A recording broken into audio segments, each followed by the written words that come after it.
Hello and welcome back to Bedtime and Historian. Tonight we have a story that is genuinely difficult to categorize. It is the life of a man who was declared a god at birth, yet spent his private hours cataloguing sea slugs with the focused contentment of someone who had found exactly what he was meant to do. A man who sat at the head of one of the most powerful military machines of the 20th century, then surrendered it all in a 4-minute radio broadcast that left an entire nation in stunned silence. His name was Hirohito. He reigned for 63 years, and almost nothing about him was quite what anyone expected. If this sounds like exactly the kind of history you want drifting through your mind as you fall asleep unhurried, detailed, and told without a pop quiz at the end, take a moment to like this video and subscribe. It genuinely helps keep these stories coming. And wherever you are right now, drop your location and local time down in the comments. Whether it is midnight in Melbourne or a quiet evening somewhere across the American Midwest, someone else who cannot sleep tonight will find their way here because of you. Now get comfortable.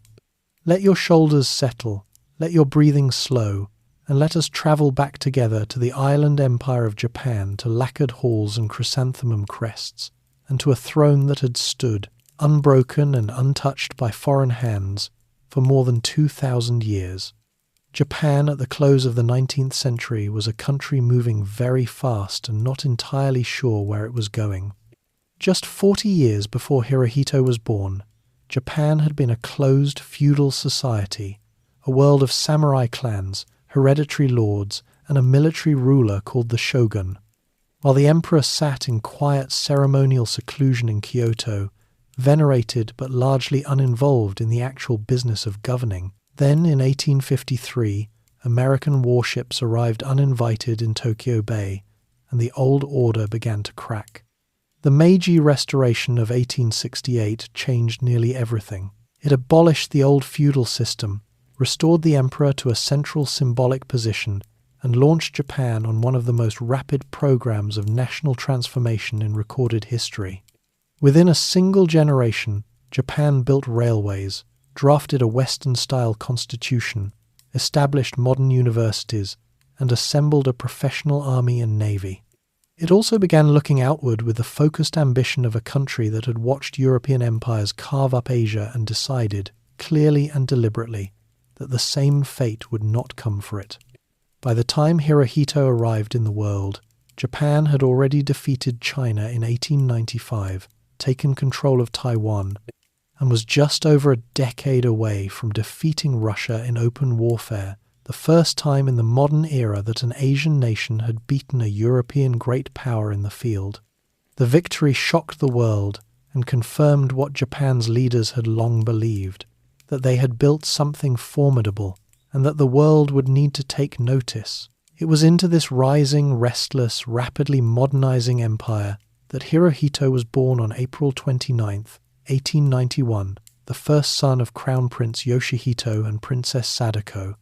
His birth was a formal occasion, marked by ceremony and official congratulation across the capital, but it did not lead to anything as ordinary as being raised by his own parents. Imperial custom in Meiji Japan was clear on this point. The children of the imperial family did not grow up in their parents' household. That arrangement would have been considered too domestic, too personal, too soft for someone who would one day embody the nation itself. So at the age of 70 days, still an infant, still entirely dependent on the adults around him, Hirohito was taken from his mother and placed in the care of a guardian family. His guardian was Vice Admiral Kawamura Sumiyoshi, a retired naval officer then well into his 70s, who had cared for imperial children before and approached his responsibilities with great seriousness. The arrangement was not designed to be warm, it was designed to be proper. Hirohito would see his parents on formal visits. He would receive their affection in measured, scheduled doses. What he received constantly and in abundance, instead, was structure the early, wordless understanding that his life was not entirely his own, and that it never would be. Kawamura was, by most accounts, a gentle man within those formal constraints, and Hirohito appears to have been fond of him. But in the year 1900, When Hirohito was 8 years old, Kawamura died. The child was moved again, this time to the Peers School in Tokyo, the institution established specifically for the education of Japan's nobility and members of the imperial family. The Peers School drew the sons of court nobles, military officers of high rank, government ministers, and the most prominent families of the new Meiji order. It was, in the culture of the time, the closest thing Japan had to an elite formation ground, a place where the future leaders of the empire were shaped before the empire handed them their respective roles. The curriculum was demanding: Chinese classics, Japanese literature and history, mathematics, calligraphy, and the physical disciplines expected of men who would carry responsibility. The overall atmosphere was formal, composed, and quite deliberate in everything it asked students to be. Hirohito was not an especially dazzling student by the standards of that environment. He was not the fastest mind in any room, not the most immediately impressive presence. What he was, according to the recollections of his teachers, was careful. He worked through problems slowly and methodically. He arrived at conclusions after considered thought, and once he had formed a view, he tended to hold it. He observed far more than he spoke, and in the formal, hierarchical atmosphere of the Peers School, where words were chosen with real care and nothing was said loosely in the presence of the imperial line, his natural quietness fit the environment without any visible effort. He also began showing something that the formal curriculum had not entirely planned for: a genuine, persistent, and entirely personal interest in the natural sciences. While most of his fellow students treated biology and natural history as required subjects to be passed and moved on from, Hirohito treated them as genuine sources of pleasure. He collected specimens. He examined organisms with real attention. He asked questions that pushed past the edge of what the lesson plan covered, not because he was testing his teachers, but because he actually wanted to know the answers. This tendency, patient, observational, scientific, never disappeared from him. It continued running alongside everything else in his life, like a quieter current beneath the official one, and it would eventually produce something that genuinely surprised most people who thought they had a clear picture of who Hirohito was. But that comes considerably later. For now, he was a child in a structured institution, learning his lessons and quietly absorbing the atmosphere of a country that was proud of how far it had come, and beneath that pride, deeply uncertain about where all the momentum was leading. The death of Emperor Meiji in 1912 brought Hirohito's father to the throne as Emperor Taisho. On the surface, the new era carried a somewhat freer energy than the rigid discipline of the Meiji years. Western fashions appeared more visibly on the streets of Tokyo. A growing urban middle class was reading newspapers, forming political opinions, and attending theatres. Department stores were opening in the Ginza district.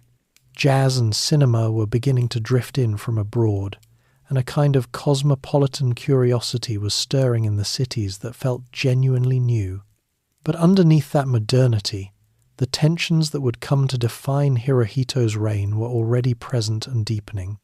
The military had enormous prestige, enormous institutional independence that was written directly into the Meiji Constitution, and a conviction, shared widely across its officer class, that Japan's destiny was to lead Asia. Civilian politicians maneuvered and argued, but the military had carved out a structural position that made it extraordinarily difficult for any government to fully restrain it. The relationship between the imperial throne and the armed forces had never been clearly resolved. In theory, the emperor stood supreme over all. In practice, the military increasingly set its own course and expected the throne to either affirm or stay quiet. Hirohito was a teenager through most of this, watching and learning, being prepared step by careful step for a throne he would inherit sooner than anyone fully anticipated. His tutors were chosen not only for their academic knowledge, but for their ability to impress upon him the weight of imperial responsibility, what it truly meant to be. In the official theology of the Japanese state, the living descendant of the sun goddess Amaterasu, the unbroken link in a divine chain stretching back to the very founding of the Japanese nation. That belief was not fringe doctrine. It was the formal teaching of the Meiji state, embedded in the constitution, recited in classrooms every morning across the entire archipelago, and treated with complete institutional seriousness by the government, the military, and the vast majority of the population. Whether Hirohito took it literally in a personal spiritual sense is a question that historians have never fully resolved. What is beyond doubt is that he understood from very early on precisely what the belief demanded of him: a certain permanent stillness, an elevation above the ordinary, a distance between himself and every other human being that could never entirely close, not in public, not in ceremony, not even in the quietest private moment. He was being shaped into something very specific, an institution more than a person, a symbol as much as a man, and by the time his adolescence was drawing to a close, the shaping was, by almost every account, complete. A prince born into protocol. There is something worth pausing on before moving forward in Hirohito's story. Because the world he grew up in was not simply Japan, it was Imperial Japan, with all the specific customs and hierarchies and invisible walls that the word imperial actually implied. The structure of the Japanese court was unlike anything in the Western monarchies that most people today are more familiar with. It was older, more elaborate, more deeply embedded in religious ritual, and in many ways far more isolating for the people caught inside it. Hirohito's mother, Princess Sadako, who would later be known as Empress Teimei, was by all available accounts a woman of genuine warmth and strong character.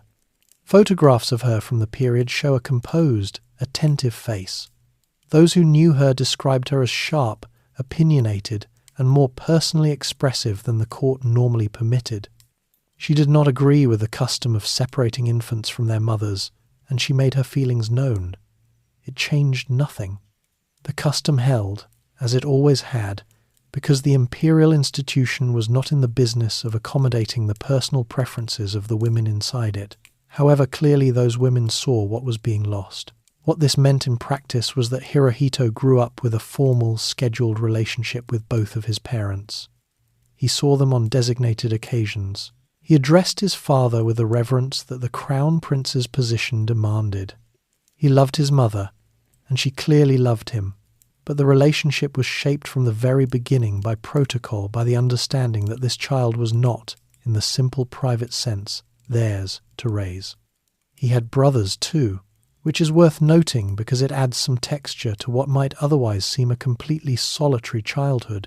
His brother Chichibu was born in 1902, followed by Takamatsu in 1905, and much later Mikasa in 1915.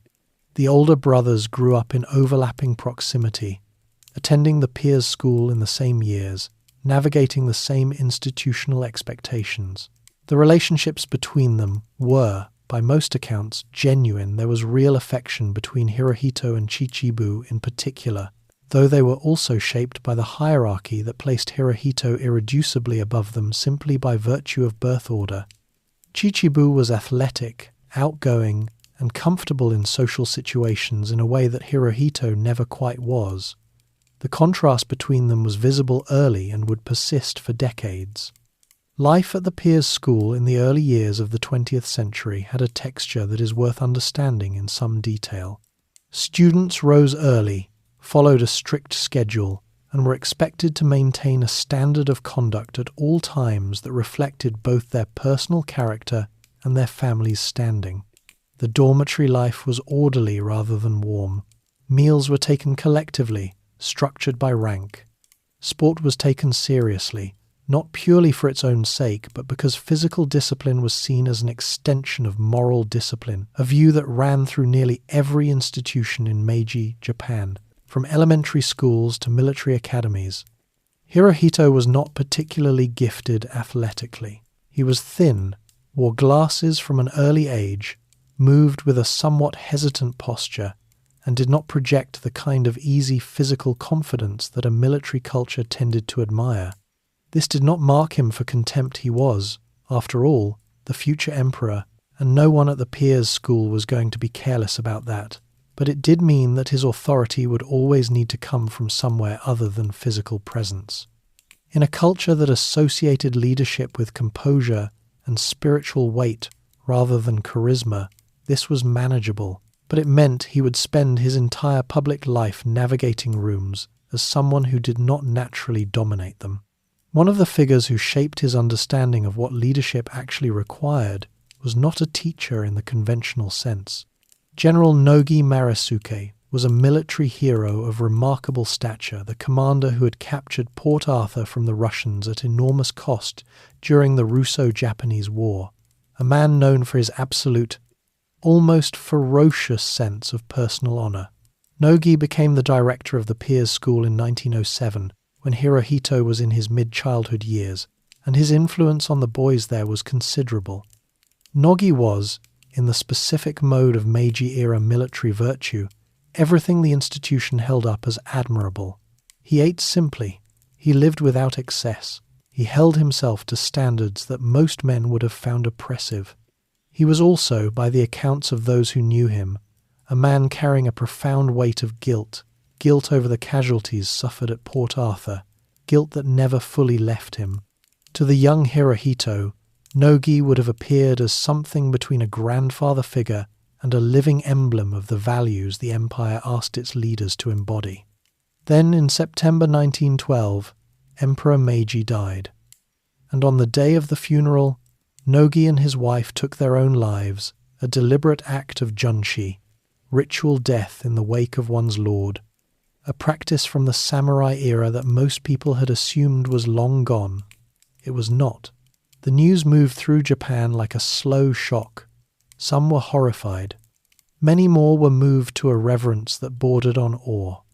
For Hirohito, who was then 21 years old and had known Nogi personally, the event was something he carried quietly for the rest of his life. The death of Emperor Meiji himself also mattered enormously, in ways beyond the immediate grief. Meiji had been the great transformer, the emperor under whose reign Japan had remade itself from a feudal island chain into a modern industrial power. His death ended an era so completely that it carried its own title, and the new era, Taisho, felt by contrast uncertain, softer at the edges.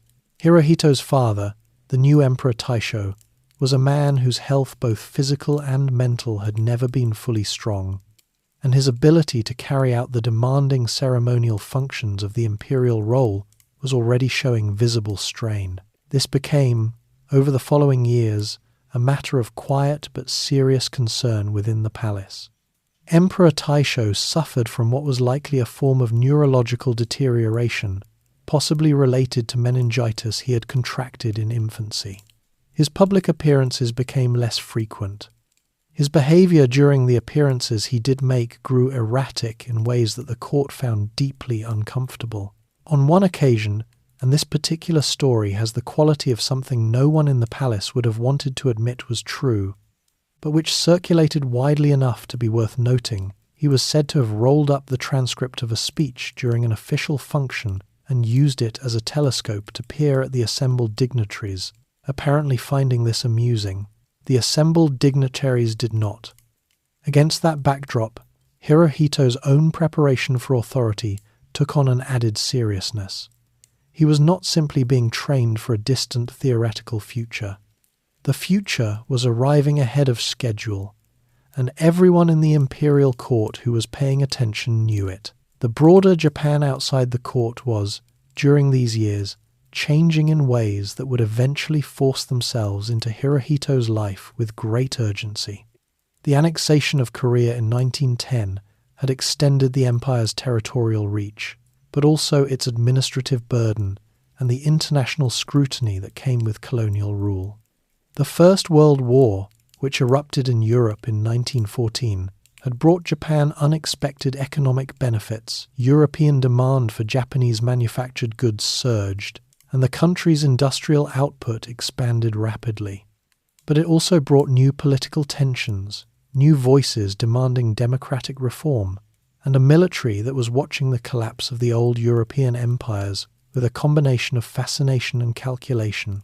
The Japan that Hirohito was preparing to lead was, in other words, not a stable country awaiting a steady pair of hands. It was a country with deep structural arguments about who should hold power, about what direction to take, about how far the empire should expand, and about whether the emperor's role was truly to lead or truly to sanctify. These arguments were already in motion during his boyhood. They had not been resolved when he was a student at the Peers' School. They would not be resolved by the time the throne came to him. What the Peers' School and the rigorous formation of his early years did give him, at a minimum, there was a kind of inner steadiness, a practiced composure that could hold firm under pressure even when everything around it was uncertain. Whether that composure would prove to be wisdom or passivity, genuine authority or elegant inaction, was the question his entire reign would spend itself trying to answer. For now, he was still a young man in the early years of a new and uncertain era, watching his father's health decline, absorbing the lessons of tutors who had lived through the Meiji transformation, and reading the water around him with those quiet, methodical eyes that had always noticed more than he let on. The boy who loved tide pools. When Hirohito completed his years as a regular student at the Peers' School, the imperial household did not simply send him on to an ordinary university. That would have placed him alongside the sons of aristocrats and government officials in an environment that, however carefully managed, was fundamentally social, full of peer relationships, informal conversations, and the ordinary friction of young men figuring out their place in the world. None of that was considered suitable for the heir to the chrysanthemum throne. Instead, in 1914, a special institution was quietly established for him alone. It was called the Crown Prince's Study Institution, and it was exactly what it sounded like, a private program of advanced education assembled entirely around one student, staffed by tutors selected with great care for their specific areas of expertise and their understanding of what the Crown Prince's education was ultimately meant to produce. The men chosen for this program were not ordinary academics. Sugiura Jugo, who taught ethics, Japanese history, and the principles of imperial governance, was a figure of significant intellectual reputation and deeply held convictions about the moral responsibilities of leadership. His sessions with Hirohito were not lectures in the conventional sense. They were closer to guided conversations about the nature of rulership, the history of Japan's imperial line, and the specific obligations that divine ancestry placed on a modern emperor. Sugiura was formal, demanding, and quietly influential in shaping how Hirohito thought about the duties his position imposed. Other tutors covered naval affairs, Western history, and the principles of constitutional government. The program was broad by design, meant to give Hirohito the intellectual range he would need to navigate a world that was no longer simply Japanese in its dimensions. Europe was tearing itself apart in the war that had begun that same year, and the adults around Hirohito understood, even if they did not say it plainly, that the next emperor of Japan would need to understand Western political systems and military structures far better than any of his predecessors had. What nobody in that carefully constructed educational program had fully planned for was the direction that Hirohito's own curiosity would take when it was given any room to move. The imperial family maintained a villa at Hayama, on the western shore of Sagami Bay, roughly 50 kilometers south of Tokyo. The bay was, in biological terms, extraordinarily rich warm currents and cold currents met along that stretch of coastline in ways that produced an unusual diversity of marine life. The tidal pools along the rocky foreshore were dense with organisms, anemones, small crustaceans, worms, hydrozoans, nudibranchs, and dozens of other creatures that spent their lives entirely unaware that the future emperor of Japan was crouching over them with the focused attention of someone who had found something genuinely important. Hirohito had been visiting the Hayama villa since childhood, But it was during his mid-teens that the tidal pools shifted from background scenery to something close to an obsession. He began collecting specimens. He brought them back, preserved them, and studied them with increasing rigor. He read whatever scientific literature he could find on the organisms he was encountering, and he began to realize that the taxonomy of the species in Sagami Bay was in several areas incomplete. There were creatures in those pools that had not been properly catalogued. There were relationships between species that had not been described in the existing literature. These were not trivial gaps, they were genuine scientific problems, and he wanted to solve them. There is something worth pausing on here, because the picture it creates is rather extraordinary. The heir to the oldest continuous imperial throne in the world, the individual whom millions of people were in the process of being taught to revere as the living descendant of the sun goddess, was spending his leisure hours on his hands and knees in a tidal pool, peering at small invertebrates and taking notes. His tutors were teaching him the moral foundations of imperial governance, and he was, at the first available opportunity, going back to the sea slugs. One gets the sense the sea slugs won most of those contests. His scientific mentors recognized quite early that this was not a hobby in the ordinary sense. Professor Hirohito, who oversaw the natural science component of his education, noted that Hirohito's approach to collecting and classification was genuinely methodical, not the casual collecting of a wealthy young man who wanted interesting things on his shelf, but the careful, systematic work of someone who understood what evidence meant and how it needed to be gathered. Hattori encouraged the interest, rather than politely steering him towards subjects considered more appropriate to his station. What his other tutors said about him privately is, perhaps, even more revealing than what they said in official reports. Sugiura, in particular, observed that Hirohito had a quality that was both an asset and a potential problem, an extremely strong resistance to changing his mind once it was made up. He formed views carefully. He gathered his impressions slowly, and once a conclusion had settled in him, it tended to stay there with considerable firmness. Sugiura framed this as moral steadiness, the kind of inner stability that a leader in difficult times would need.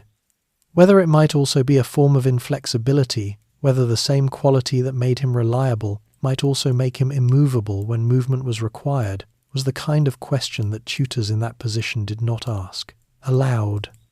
The other thing that several of his instructors noted, with varying degrees of concern, was a kind of social awkwardness that sat beneath the formal composure. In group settings, Hirohito was correct and composed, but there was a stilted quality to his interactions that had less to do with shyness than with a simple lack of practice. He had never had an ordinary social life. He had never negotiated a friendship on equal terms, never dealt with the small disagreements and adjustments that ordinary relationships require. He had been surrounded since birth by people who were required, by custom and by law, to treat him as something other than a regular human being. The result was a man who was composed in ceremonial situations and somewhat uncertain in casual ones, who could manage a formal audience with ease and found small talk genuinely difficult.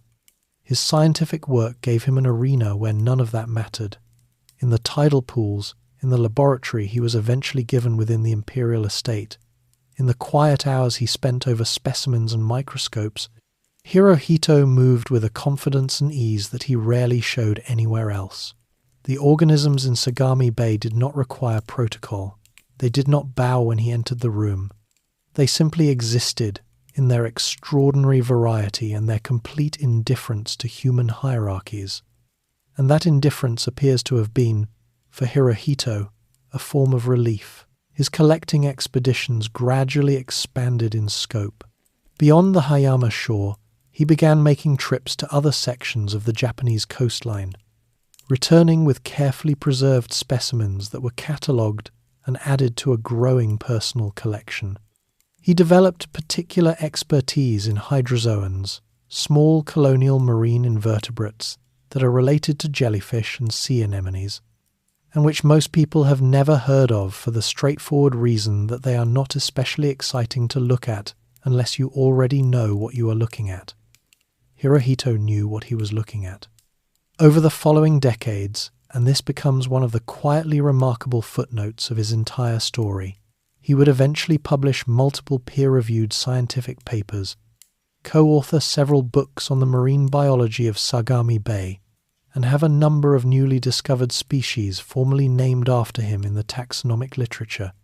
The living god of Japan left his mark on scientific classification in a way that historians of science continue to find slightly surreal when they encounter it. But in the years of his private study, all of that lay ahead.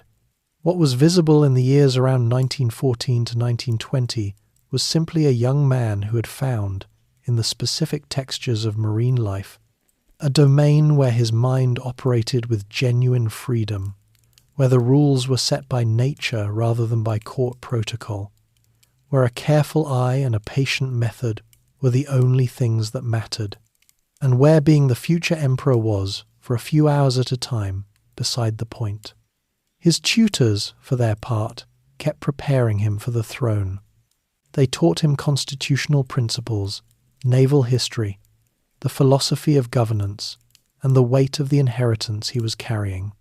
They worked carefully and with evident dedication, and Hirohito absorbed what they offered with the same methodical attention he gave to everything. But if you had asked any of them, in a private and honest moment, what Hirohito was most genuinely himself doing, what subject made that careful, composed, somewhat formal young man come most visibly alive, the answer would almost certainly not have been constitutional governance.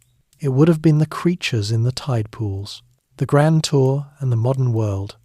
In the spring of 1921, something happened that had never happened before in the entire history of the Japanese imperial family. The crown prince left Japan, not ceremonially, not for a brief neighbouring state visit. He left for Europe for 6 months, aboard a naval vessel, crossing oceans that no Japanese heir apparent had ever crossed in the role of representative of the imperial house. The decision to send Hirohito abroad was not made casually. It was debated within the palace and the government for some time before it was approved, because it carried risks that were not purely logistical. Sending the crown prince to the Western powers was a statement, a deliberate and carefully considered signal that Japan considered itself a full and equal member of the modern international order, not a peripheral power deferring to the great nations of Europe, but a civilization confident enough to send its future emperor to meet theirs. Hirohito was 19 years old when the journey began, in March of 1921. He had spent his entire life within the formal boundaries of the imperial world, within institutions that arranged every hour, every meal, every human interaction according to protocol. He had never stood on foreign soil. He had never eaten a meal at a table where nobody was required to treat him as sacred. He had never, in any meaningful sense, experienced the ordinary texture of life as it was lived by people who were not part of the Japanese imperial system. The first stop of consequence was Britain. Hirohito arrived in London to a formal reception, met King George V, and spent time at Windsor Castle in conditions that were ceremonially appropriate but, by British royal standards, somewhat less rigidly structured than what he had known at home. What struck observers about his behaviour in England was not what they expected. They had anticipated a formal, distant young man, performing the prescribed gestures of state diplomacy. What they found instead was someone who was quietly, visibly interested in everything around him, who looked at things carefully, asked questions, and appeared genuinely engaged rather than simply present. He visited scientific institutions. He toured museums.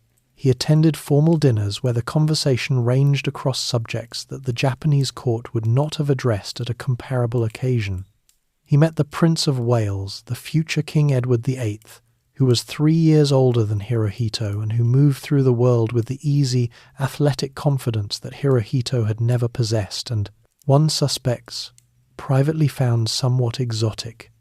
The 2 young men were heirs to the 2 largest empires on earth, and they appear to have gotten along tolerably well without either of them particularly changing the other. What affected Hirohito more deeply than any single diplomatic encounter was the sheer texture of ordinary European street life. In Paris, which he reached after England, he moved through the city with a degree of freedom that had no precedent in his experience. He visited the Louvre and spent time there not as a VIP on a timed tour, but as someone who walked slowly through the galleries and actually looked. He saw Versailles, the monument to French royal ambition that Louis XIV had built to make absolutely certain that everyone understood exactly how important Louis XIV was. He ate in restaurants that were not arranged for his arrival. He encountered people who did not know who he was, and who, when they found out, responded with interest or mild curiosity, rather than the prostrate reverence he had grown up surrounded by. He also visited the battlefields of the First World War. Verdun, where the French and German armies had consumed each other in a battle of almost incomprehensible duration and scale, was still only a few years removed from the fighting. The ground was scarred. The landscape was still marked by the enormous machinery of industrial slaughter, and the cemeteries stretched in long, quiet rows that communicated more clearly than any history lecture could what large-scale, modern warfare actually cost. What Hirohito made of this privately is not recorded in any document that has become fully public. What is noted by members of his travelling party is that he was quiet on the return from Verdun, more than usually quiet, which was saying something, and that he asked several questions about the strategic decisions that had led to the battle, as though he was trying to understand not just what had happened, but why any set of leaders had believed it was manageable. France also produced one of the more telling details of the entire trip. Hirohito purchased a portrait of Napoleon Bonaparte, which he brought back to Japan and kept, by various accounts, prominently displayed in his private quarters for the rest of his life. Napoleon was, by 1921, already something of an industry reproduced endlessly, analysed exhaustively, the subject of biographies in every major language. What specifically drew Hirohito to him is not precisely documented. It may have been the military achievements, or the legal and administrative reorganization of France, or simply the face in the portrait, a man who had, through force of will and intelligence, remade the world around him to a degree that history rarely permitted. Whatever the reason, he kept the portrait. It stayed with him through everything. He travelled on to Belgium, the Netherlands, and Italy before the journey concluded.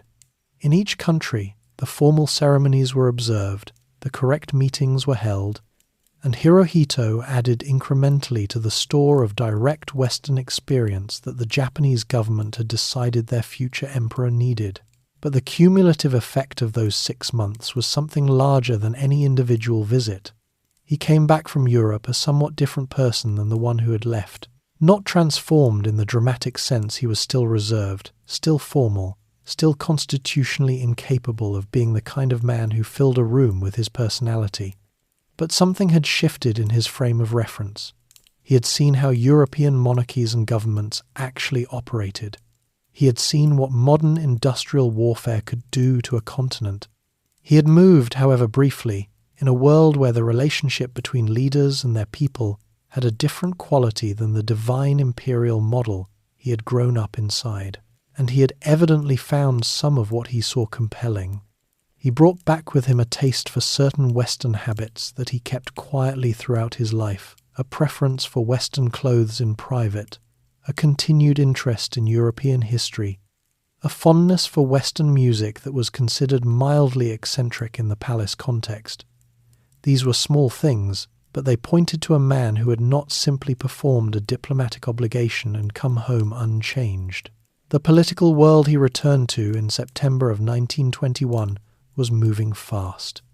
The Washington Naval Conference was about to open, at which the major powers would attempt to set limits on naval armament and, in the process, define the international order of the Pacific for the coming decades.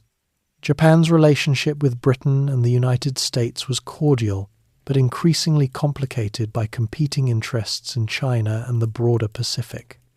The great powers were trying to manage their rivalries through treaties, and Japan's military leadership was already forming views about those treaties that the civilian government was not fully in a position to override. But all of that, for Hirohito personally, was immediately overshadowed by what he found at home.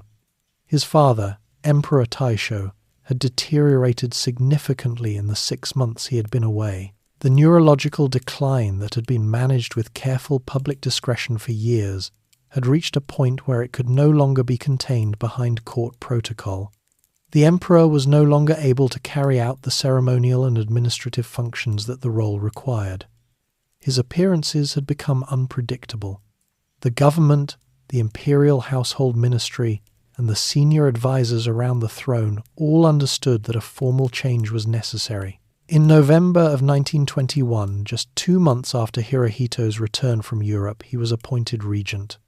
The title was Seisho in Japanese, and it meant, in practical terms, that Hirohito would now exercise the formal powers and functions of the emperor on his father's behalf. He was 20 years old. The timing carried its own particular irony. He had just spent 6 months experiencing, for the first and last time in his life, something close to freedom, moving through foreign cities with relative ease, carrying the role of crown prince lightly enough to stop and look at paintings, to ask questions, to eat unfamiliar food, and walk streets where nobody bowed. He had returned from all of that to find that the full weight of the throne had arrived ahead of schedule, and that the distance between himself and the ordinary human world, which had briefly seemed manageable, even bridgeable, had just grown considerably larger. The regency was not the throne itself. His father was still alive, still technically emperor, but the responsibilities were real, the constraints were real, and the era of formation was, for all practical purposes, over. He was regent now, and the Japan he was regenting was already, in ways that would take years to fully understand, moving toward something that no portrait of Napoleon and no memory of Parisian galleries was going to be able to hold back. Regent in a restless empire. The regency was not a ceremonial title with a ceremonial desk. It came with actual responsibilities, the formal functions of the emperor's role, including presiding over official state occasions, receiving foreign dignitaries, and signing off on the legislative and governmental business that required the throne's involvement. Hirohito was 20 years old when these responsibilities landed on him, and by all accounts he approached them with the same methodical care he brought to everything else. He read his briefings thoroughly. He asked questions. He was, his advisors noted with some relief, paying close attention. But the Japan he was now formally representing was showing cracks that no amount of careful attention could easily manage. The first major personal test of the regency years arrived not from politics but from something more intimate. Before Hirohito had left for Europe, a betrothal had been arranged for him. The prospective bride was Princess Nagako, daughter of Prince Kuniyoshi, and the match had been approved through the appropriate channels of the imperial household. But in the months after Hirohito returned from abroad, a faction within the court led by the elderly and enormously influential statesman Yamagata Aritomo moved to cancel the betrothal. The stated reason was medical. There were claims that color blindness ran in Princess Nagako's maternal line, and that this genetic trait should disqualify her from the imperial succession. The real reasons were political, involving family rivalries and power dynamics within the court aristocracy that had nothing to do with hereditary vision conditions. What happened next was one of the first visible instances of Hirohito acting on his own will against the wishes of a powerful faction. He indicated, through the appropriate channels but with unmistakable clarity, that he wished the betrothal to stand. He was the regent, he was the future emperor, and Nagako was the woman to whom he had been formally pledged. He did not make speeches or issue declarations. He simply made his position clear and held it, with that same quality of quiet firmness that Sugiura had identified years earlier in his student, the tendency to form a view and then not be moved from it. Yamagata's faction backed down. The betrothal held. It was a small moment in the context of everything that came later, But it told you something about the man that the formal portraits and official photographs never quite captured, that beneath the composed, hesitant exterior there was a will that, once engaged on something it cared about, was not easily dislodged. The marriage itself would not come until January of 1924. Before that date arrived, the Regency years delivered two events that shaped the atmosphere of Japan's 1920s in ways that are still difficult to fully absorb. The first was the Great Kanto earthquake of September 1st, 1923. The earthquake struck at just before noon on a Saturday, when cooking fires were burning in hundreds of thousands of homes across the Tokyo-Yokohama region, and its immediate impact was staggering. The magnitude was close to 8, the kind of force that does not simply damage buildings but unmakes neighborhoods. Tokyo and Yokohama were both heavily destroyed. The fires that followed the shaking burned for days, consuming wooden structures across vast sections of the capital. By the time the fires were out, somewhere over 100,000 people were dead, and the physical fabric of two of Japan's largest cities had been reduced to ash and rubble across enormous areas. Hirohito, as regent, was at the center of the official response. He remained in the capital, received reports, and worked through the government machinery to organize relief. The response was genuine, and for a young man who had spent his life in protected institutions, the scale of the destruction was almost certainly something no preparation had accounted for. But what happened in the weeks after the earthquake carried its own different darkness. In the chaos of the disaster, rumors spread through the surviving population that Korean residents of the Tokyo area had been poisoning wells, setting fires, committing acts of violence. The rumors were false. There is no credible evidence any of them were true.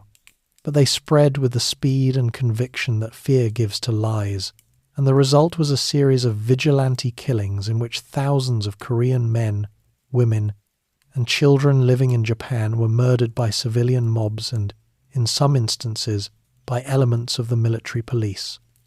The official response to the killings was inadequate. Prosecutions were minimal. The Japanese government, dealing with the enormous practical crisis of reconstruction, did not handle the aftermath of the massacres in a way that addressed what had actually occurred.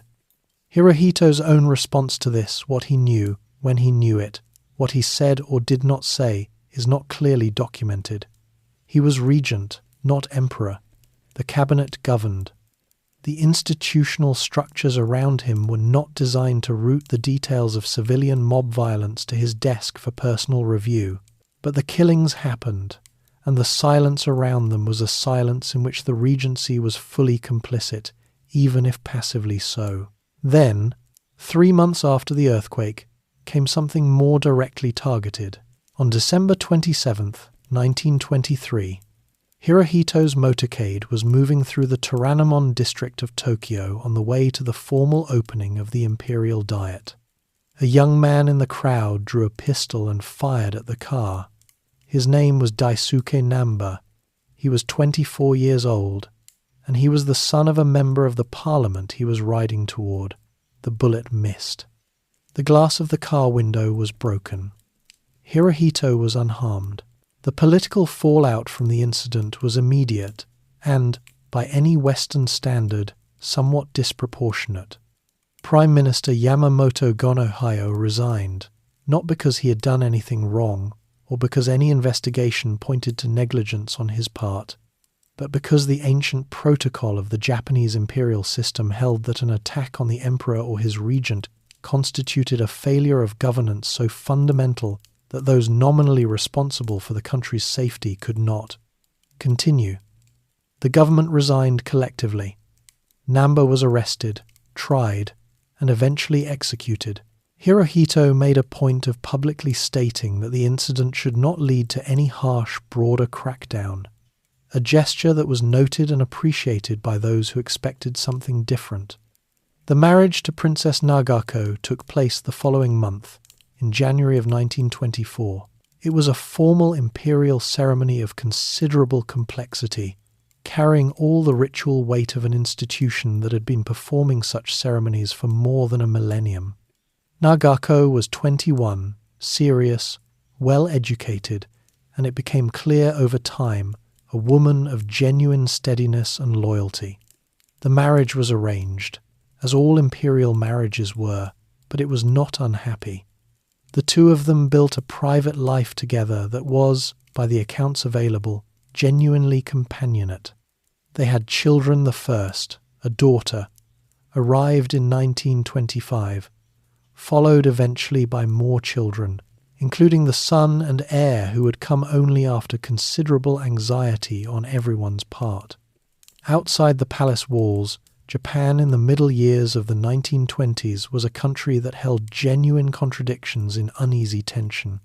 The Taisho democracy period, the era in which political parties had gained real influence over the cabinet, in which newspapers were outspoken, in which labor movements organized and made demands, in which Western cultural influences circulated freely through the cities, represented something genuinely new in Japanese political life. In 1925, universal male suffrage was extended to all men over 25, a remarkable expansion of the democratic franchise. That same year, the Peace Preservation Law was passed, which criminalized any political activity that challenged the imperial system or the right to private property. The democracy being built had hard edges. Hirohito moved through all of this as regent with the careful, contained posture of someone who understood that the throne's constitutional role was not to govern directly, but to stand above and behind the government, to sanction, to symbolize, and to remain, as much as possible, a figure of unity rather than faction. Whether he found this restraint natural or difficult is a question worth sitting with, because the answer is not entirely clear. He had opinions. He received briefings. He read newspapers. He was not passive in the sense of being unaware or uninformed, but the structural role he was being asked to play was one of elevation rather than intervention, and he generally played it as written. His father lingered through all of it, no longer capable of any meaningful function, cared for in the palace with the discretion that the imperial household applied to everything it found uncomfortable. Emperor Taisho died on December 25, 1926. He was 47 years old. His reign had lasted 14 years, and it had been, in the end, defined less by anything he had personally done than by the extraordinary changes Japan had undergone around him while he slowly faded. The moment his father died, Hirohito ceased to be regent. He was 25 years old. The chrysanthemum throne was his, and the era he chose to name Showa, meaning radiant peace or enlightened harmony, would turn out to be one of the most violent and transformative in Japan's entire recorded history. The Showa Emperor ascends.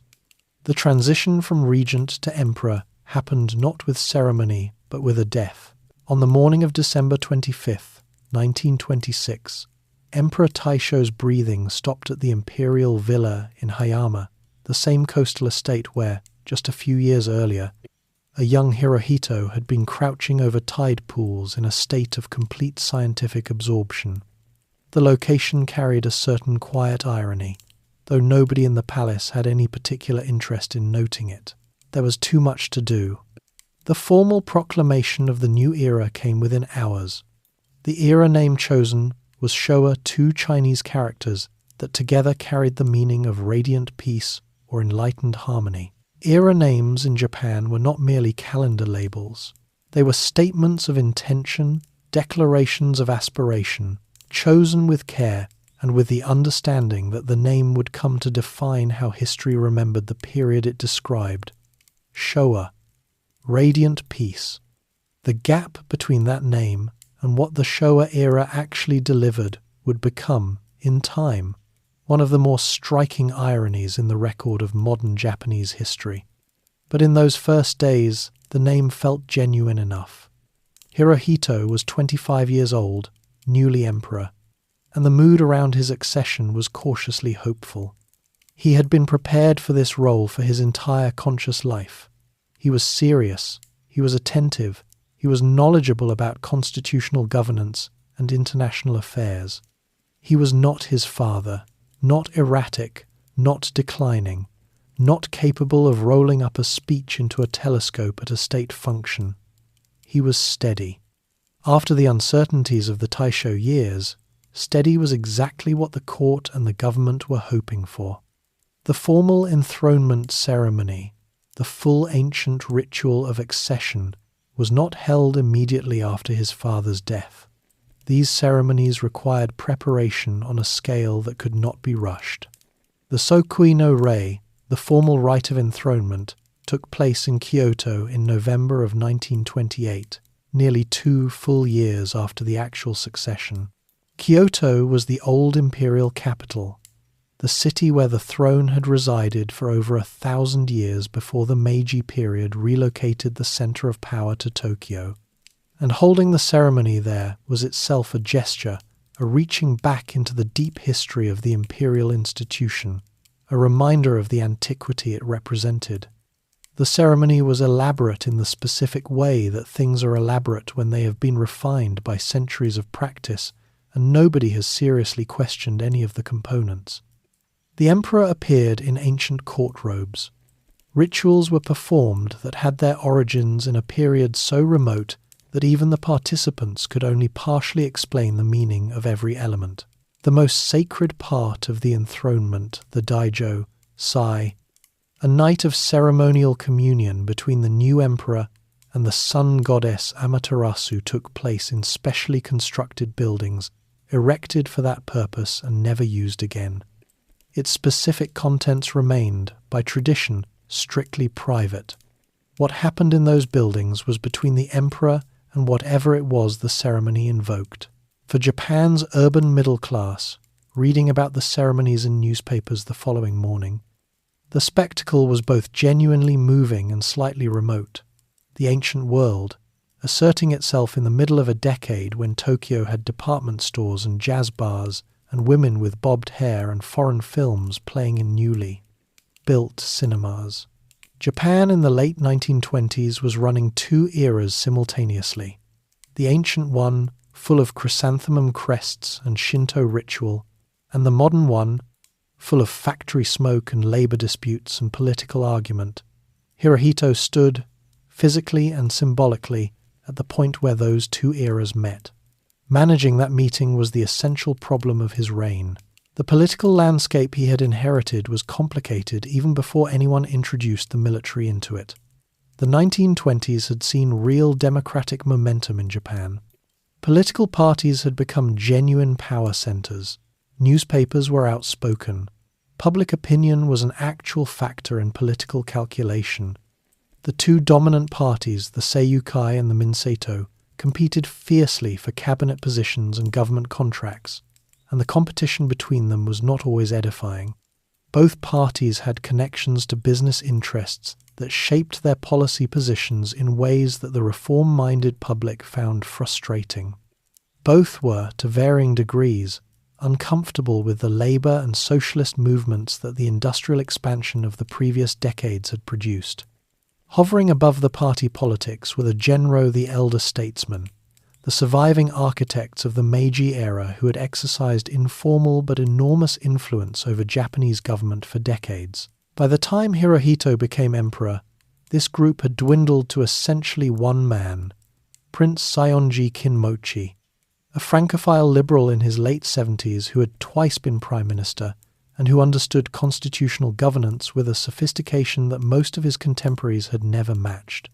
Saionji became, in the early Showa years, the most important advisor Hirohito had, the man whose read on political situations the young emperor trusted most, and whose counsel he sought on the recurring question of who should form the next government. The first years of Showa were not peaceful ones, despite the name. A financial panic in 1927 destabilized several major banks and contributed to an economic anxiety that settled over the country and made the population increasingly receptive to political voices promising strength and national purpose rather than parliamentary negotiation. The international atmosphere was complicated by the ongoing turmoil in China, where multiple factions, the nationalist government of Chiang Kai-shek, various warlords, and a growing communist movement were engaged in a struggle for control of a country that Japan's military watched with intense and not always well-disciplined interest. The first clear signal that the military's relationship with civilian authority was going to be a defining problem of the Showa era arrived in June of 1928. It came in the form of a bomb. Jiang Zuolin was a Chinese warlord who had controlled Manchuria, the northeastern region of China, bordering Korea and the Soviet Union, as his personal power base. Japan had extensive interests in Manchuria, rooted in the rights it had won following the Russo-Japanese War, and the Kwantung Army, the Japanese military force stationed in the region to protect those interests, had developed a habit of acting on its own judgment rather than waiting for instructions from Tokyo. A group of Kwantung Army officers, calculating that Manchuria would be better for Japanese interests without Jiang Zuolin complicating the picture, placed a bomb under a railway bridge on the line he was travelling and detonated it as his train passed. Jiang Zuolin died. Nobody in Tokyo had authorized it. Nobody had been consulted. Hirohito's reaction, when the full picture became clear to him, was one of genuine anger. He understood immediately what the incident meant, that elements of the military had taken a major action with international implications entirely on their own authority, and that if this was permitted to pass without serious consequences, it established a precedent that would be very difficult to walk back. He pressed Prime Minister Tanaka Giichi to identify the officers responsible and punish them appropriately. Tanaka initially indicated he would do so. He did not. The investigation was managed in ways that protected the officers involved. The punishments that eventually came were internal, modest, and clearly insufficient. When Tanaka reported back to the emperor with what amounted to a non-answer, Hirohito expressed his displeasure in terms that were direct enough to be unusual, direct enough that Tanaka took it as effectively a dismissal and resigned. On one level, this looked like the emperor asserting himself, holding the military accountable through the mechanism available to him, but the outcome was less satisfying than the gesture. The officers who had planned and executed the bombing were not publicly prosecuted. They were not removed from service in ways that sent a clear message. The Kwantung Army absorbed the episode and continued. The precedent that had been set that unauthorized military action could be managed quietly, that the consequences for insubordination were negotiable, did not disappear. It sat in the institutional culture of the military and waited. Hirohito had drawn a line in the Jiang Zuolin affair. The military had, in practical terms, stepped over it and found that the ground on the other side held. That discovery would cost an enormous amount in the years ahead. For now, though, the new emperor settled into the rhythms of his reign, with the careful attention he brought to everything. He held his audiences with ministers. He read his briefings. He continued his scientific work when the schedule allowed it. He and Empress Nagako were building a family. The palace carried on with its ancient rituals, and outside the palace, Japan carried on with its restless, anxious, increasingly divided argument about what it was and where it was going. The era of radiant peace was only a few years old, and already it was showing what kind of peace it was actually going to be. Manchuria, mud, and the generals. By 1929, the political mood in Japan had shifted in ways that went beyond ordinary electoral swings. The global financial collapse that spread outward from the United States that year reached Japan with considerable force, hitting an economy that was already strained from the financial panic of 1927 and from the structural costs of modernizing so aggressively for so long. Factories cut production. Unemployment rose. In the rural countryside, which had never fully shared in the prosperity of the urban boom years, the suffering was acute. Falling rice and silk prices pushed farming families into poverty that had a specific, grinding texture, and the children of those families filled the ranks of the army and the navy in numbers large enough that the military's institutional culture was shaped by their anger and their grievances. Into this atmosphere, ultra-nationalist organizations multiplied. Some operated openly, publishing newspapers and holding meetings. Others worked in the shadows, meeting in private rooms where officers from the middle ranks of the army gathered to argue about what Japan needed to do and who was standing in the way. The civilian politicians in these conversations were generally the answer to the second question.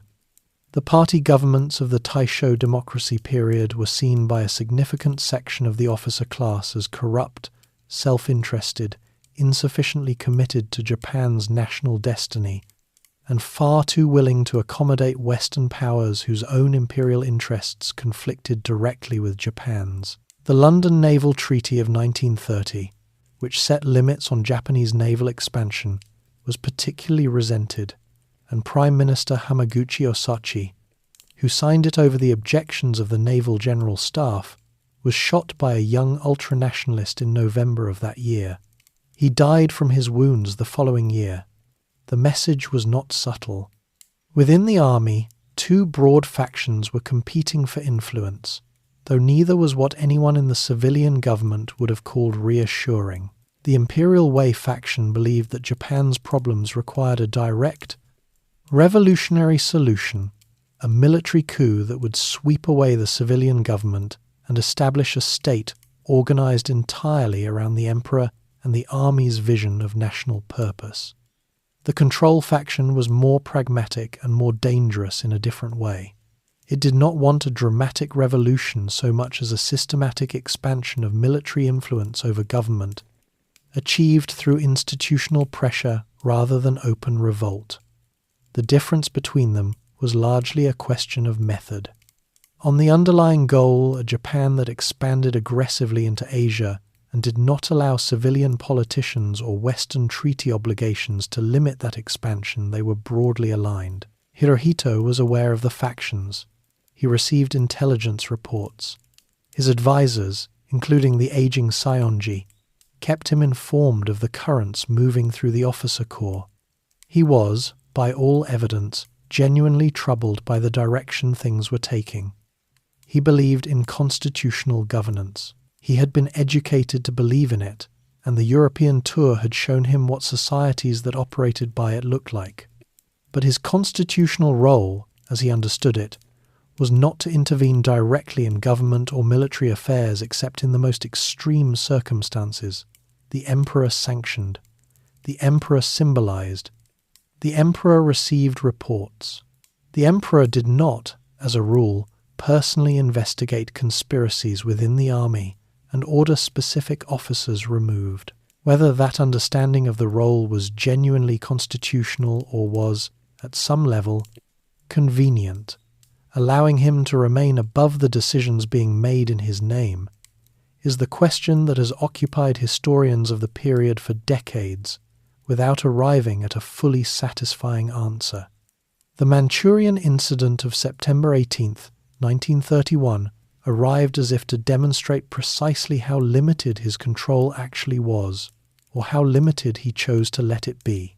Manchuria, the large northeastern region of China, had been an area of deep Japanese economic and strategic interest since the Russo-Japanese War. The South Manchuria Railway Company was not merely a transportation business. It was a corporate arm of Japanese imperial expansion, controlling territory, running mines, operating a private police force, and functioning as an economic anchor for Japanese interests across the region. The Kwantung Army, stationed there to protect those interests, had developed over the years into something that operated with increasing independence from the civilian government in Tokyo. The officers who planned the Manchurian incident, most significantly Lieutenant Colonel Ishiwara Kanji and Colonel Itagaki Seishiro, were not acting on orders from Tokyo. They were acting on their own strategic vision, their own timeline, and their own assessment of what Japan needed. On the night of September 18th, a small explosion was detonated near a section of track on the South Manchuria Railway just outside the city of Mukden. The explosion caused negligible damage. A train passed over the damaged section without incident shortly after. The Kwantung Army immediately attributed the sabotage to Chinese forces and used it as the justification for a military operation that had been planned well in advance and was waiting only for a pretext. Within hours, the Kwantung Army was moving. Within days, It had seized Mukden and was advancing rapidly across the region. The civilian government in Tokyo, which had not been consulted, attempted to issue orders containing the operation. The Kwantung Army did not stop. The army leadership in Tokyo, which had known more than the civilian government about what was being planned, managed the situation in ways that prevented the cabinet from exercising effective control. By the time the dust settled, the Kwantung Army had effectively conquered Manchuria through a military operation unauthorized by the government, conducted against the express wishes of the Prime Minister, and presented to Tokyo as a fait accompli. Hirohito's documented reaction was one of displeasure. He expressed concern to his advisors. He indicated that he wanted restraint, but he did not issue a direct imperial order halting the operation, and the restraint he called for was not delivered. The operation continued, and Hirohito, after the initial protests, sanctioned the subsequent military budgets that funded it. This pattern, initial resistance, acceptance of the outcome, would repeat itself in various forms over the following decade, and it is the pattern that makes his historical legacy so genuinely difficult to assess. By March of 1932, the Kwantung Army had established the puppet state of Manchukuo across the conquered territory, with the last Qing Emperor of China, Henry Puyi, installed as its nominal ruler. Puyi was a man who had been Emperor of China at the age of 2, had been removed from the throne at 6, and had spent his adult life in various forms of political limbo. Being made the emperor of a state that he had no power to actually govern and that existed entirely at the discretion of the Kwantung Army was, in retrospect, the natural continuation of a theme. The international response was sharp. The League of Nations launched an investigation under Lord Lytton, whose commission eventually produced a report condemning Japan's actions. When the League adopted the report in February of 1933, Japan's delegation walked out of the assembly. The following month, Japan formally withdrew from the League of Nations entirely. The diplomatic isolation that withdrawal implied was real, but it was apparently preferable, in the judgment of Japan's government, to any international accountability for what the army had done. None of this happened in a vacuum. In May of 1932, in Tokyo, a group of young naval officers entered the official residence of Prime Minister Inukai Tsuyoshi and shot him dead. Inukai had been one of the few senior politicians who had genuinely attempted to restrain the military in Manchuria, who had tried to open independent negotiations with China and had made clear that he believed the army's actions were problematic. The officers who killed him offered no serious legal defense at their subsequent trial. Several of them spoke openly about their motivations and were treated by significant portions of the Japanese public as something between criminals and tragic patriots. Their sentences were lenient. The message delivered by Inukai's murder was received clearly by every politician in Japan. Opposing the military's agenda was personally dangerous. The era of genuine party government, in which civilian politicians had real power to set national direction, ended with his death just as surely as it would have if someone had formally abolished the parties. The parties continued to exist. They continued to field candidates and win seats. But the ability to use political office as a check on military ambition had been broken, and it did not recover. Hirohito reportedly expressed real distress at Inukai's murder. He had respected the Prime Minister. He understood the implications of the killing, but expressing distress was not the same as finding a way to prevent it from happening again, and in the years that followed, the institutional reality that the incident had revealed, that the military had placed itself, in practical terms, beyond the reach of civilian control, became the central, unresolved problem of the Showa state. Japan had moved, in the space of roughly 3 years, from a constitutional democracy with genuine party competition to something else, something harder to define precisely, but unmistakably pointed in a direction that the name Showa was no longer doing a convincing job of describing. The February 26 coup and the road to total war. The years between 1933 and 1936 were years of accumulating pressure, and the pressure expressed itself in the way that pressure in unstable political systems usually does, through violence directed at the people who represented the obstacle to whatever a particular faction wanted next. By 1935, the ultranationalist current within the military had found a new target, not a politician to be shot, but an idea to be destroyed. Minobe Tatsukichi was a distinguished legal scholar, a professor and member of the House of Peers, who had spent decades developing what was known as the organ theory of the imperial constitution. His argument, which had been the mainstream interpretation among Japanese legal scholars for years, was that the emperor was the supreme organ of the constitutional state, the highest authority, but still operating within a constitutional framework that defined both his powers and the procedures through which they were exercised. It was a theory that made room for cabinet government, for parliamentary law, for the kind of constrained, accountable governance that Hirohito himself had been educated to believe in. The military and its allies in the nationalist movement attacked Minobe's theory as treasonous as a blasphemous reduction of a divine figure to a mere constitutional mechanism. They demanded that his books be withdrawn and that he be prosecuted. He was forced to resign his seat in the House of Peers. His published works were banned, and an attempt was made on his life. Hirohito expressed personal discomfort with the campaign against Minobe, whose interpretation of the constitution he reportedly preferred, but he did not publicly defend him. The attack succeeded. What was significant about this episode, and what is easy to miss if you focus only on the immediate victim, is what it revealed about the direction of military nationalist politics. By insisting that the emperor was above all constitutional limits, they were not actually strengthening imperial authority. They were removing the intellectual framework within which that authority could be exercised in a coherent and accountable way. An emperor who was too sacred to be bound by constitutional procedures was also too sacred to be held responsible, too elevated to be meaningfully engaged in the ordinary business of governance. The theology of divine imperial authority, pushed to its extreme, produced not a stronger emperor, but a more isolated one, a figure whose name could be used to justify almost anything, precisely because his actual participation in decision-making had been made, by the logic of his own elevation, almost impossible to question. That dynamic was about to produce its most dramatic demonstration. In the early hours of February 26, 1936, approximately 1,400 soldiers under the command of young Imperial Way faction officers moved through snow-covered Tokyo toward their targets.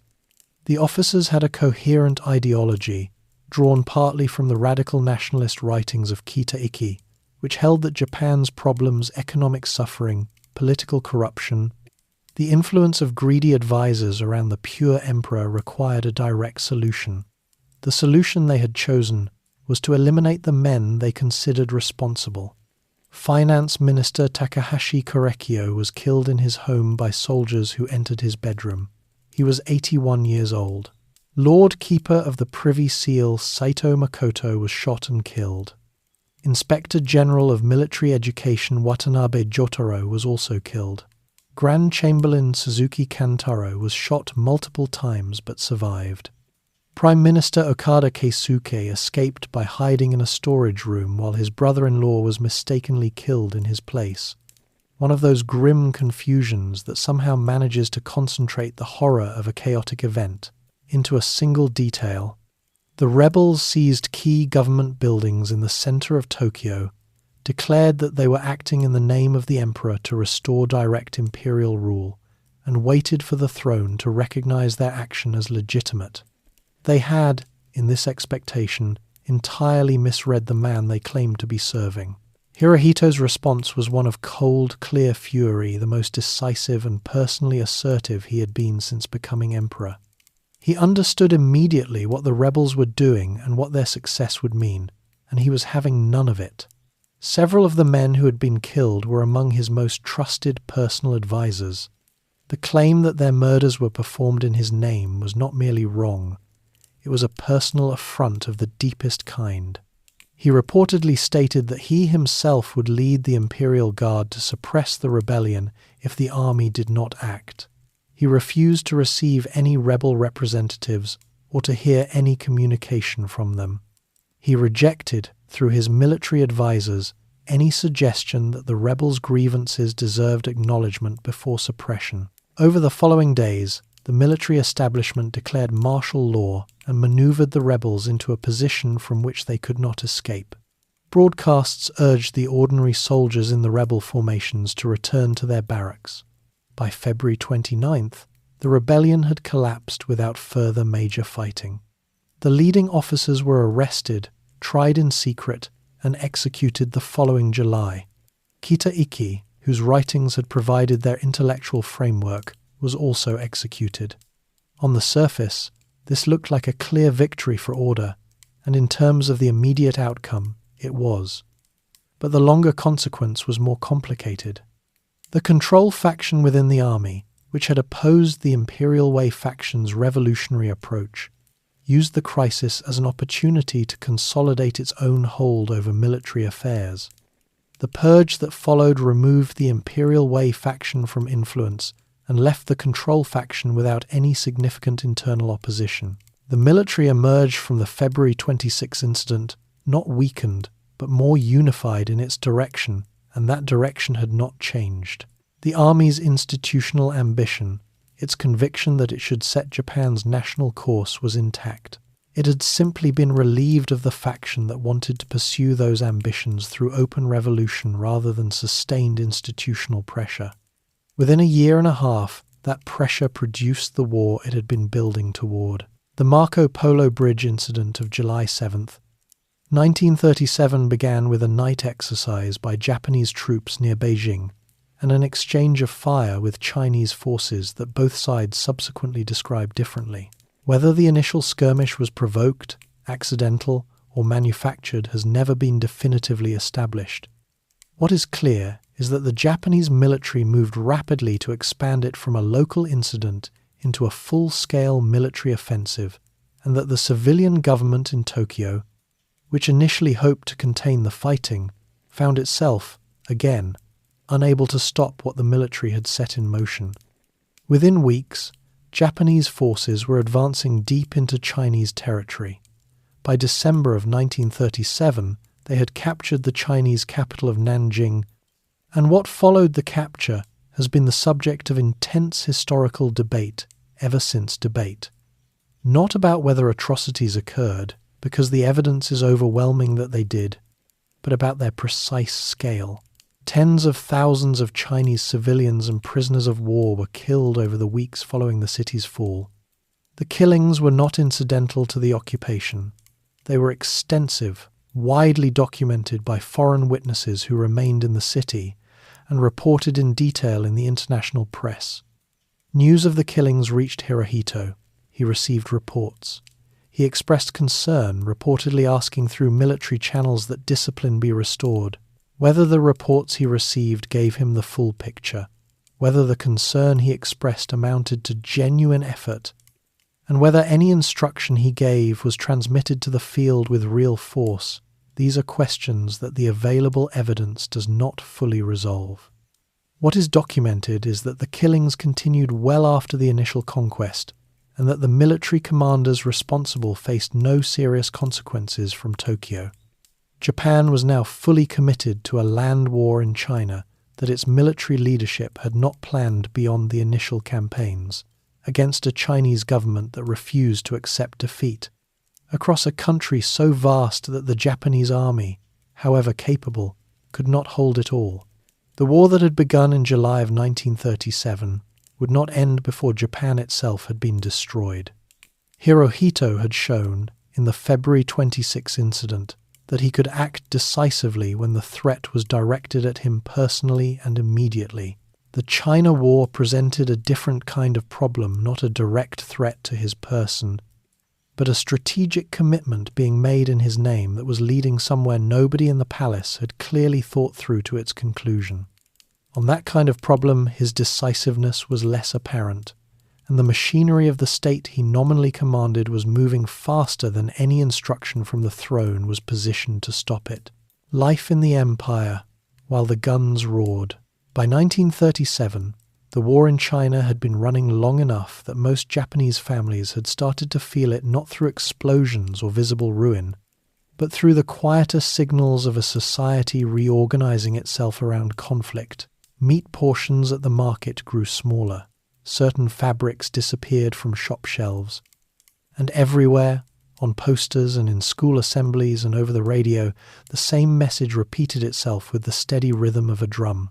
Sacrifice was not a burden, it was a privilege. Japan in the late 1930s was a society of sharp contrasts, and those contrasts showed up most clearly when you looked at who was eating well and who was not. At the top of the social order sat the old aristocracy and the senior military leadership generals, admirals, the officials who moved through the ministries of Tokyo in pressed suits and gleaming cars. These men and their families still occupied a world of considerable comfort. In the wealthier neighborhoods of Tokyo, particularly around Yamanote, large Western-style houses stood alongside more traditional compounds behind stone walls. Their tables still carried fresh fish from reputable merchants, seasonal vegetables delivered from rural estates, and sake of real quality. Their wives wore kimono of fine silk for formal occasions and tailored Western dresses for afternoons at department stores like Mitsukoshi, which in the mid-30s was still selling imported perfumes and French-style pastries at its basement food hall, a detail that would have baffled anyone reading the newspapers, which spoke of national austerity as though it were already universal. It was not. Not yet. Just below this stratum sat the prosperous merchant families and the salaried middle class, the school teachers, the bank clerks, the lower-level bureaucrats, the engineers employed by the expanding munitions factories. These households occupied modest but respectable homes in the city's middle rings or in the newer concrete apartment buildings beginning to appear on the edges of Tokyo and Osaka. The men wore Western suits to work dark wool, high-collared shirts, modest neckties, and changed into informal kimono or cotton yukata at home in the evenings. Their children wore school uniforms, the boys in stiff dark gakuren jackets with standing collars, the girls in sailor-style blouses and pleated skirts. The uniform was not just practical. It was the first and most visible lesson in the idea that the individual body belonged to a collective purpose. In these middle-class households, rice remained the center of every meal, accompanied by pickled vegetables, miso soup, dried fish, and whatever seasonal produce was affordable at the market that week. Western food had been creeping into city kitchens throughout the 20s and 30s, curried rice, breaded pork cutlets, omelettes over rice dishes that the Japanese had absorbed, simplified, and made entirely their own. These were popular enough by the late 30s that the category had its own name, yoshoku, meaning Western-style cooking, though it bore only a loose resemblance to anything actually eaten in the West. Somehow Japan had managed to invent an entire cuisine based on a foreign cuisine that nobody in that foreign country would fully recognize. This was considered a point of cultural pride. Out in the countryside, which still held roughly half the nation's population, life was harder and had been for some time. Farming families in the Tohoku region of northeastern Japan had spent much of the 1930s recovering from crop failures and the lingering damage of the global depression, which had collapsed the price of silk and rice alike. Rural households were simple, low wooden structures with earthen floors in the older homes, sliding paper screens dividing the interior spaces, a hearth at the center for cooking and warmth. Women wore cotton work kimono and wrapped their heads in cloth while working the fields. Men wore short work jackets and wrapped leggings when laboring outdoors. The farm diet was plain and filling: rice or barley, pickled radish, dried fish, sweet potatoes when rice ran short, and whatever greens the season offered. These were also the families sending the most sons to China. Military conscription drew heavily from rural areas, and by the late 1930s, the sons of farmers made up a significant portion of the frontline infantry. When a young man was called up, the neighborhood gathered to send him off with ceremony a flag signed by everyone in the community. 1,000 small stitches sewn into a cloth belt by the women of the area. Each stitch contributed by a different hand as a form of prayer. The belt was supposed to protect him.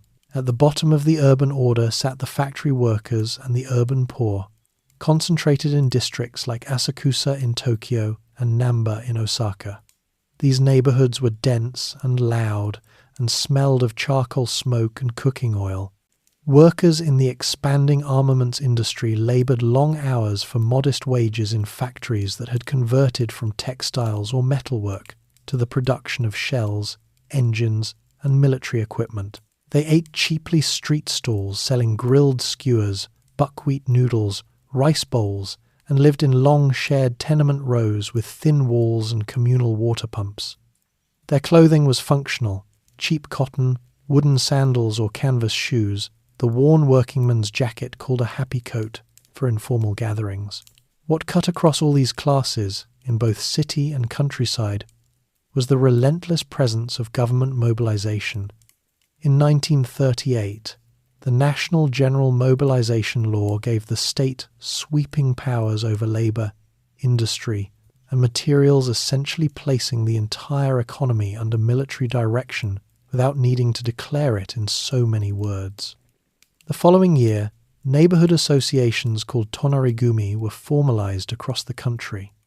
Every household in a given block was grouped into one of these associations, and they functioned as the state's last mile of reach, distributing ration coupons, collecting contributions to the war effort, monitoring who was saying what, and applying social pressure on anyone who seemed insufficiently committed to national sacrifice.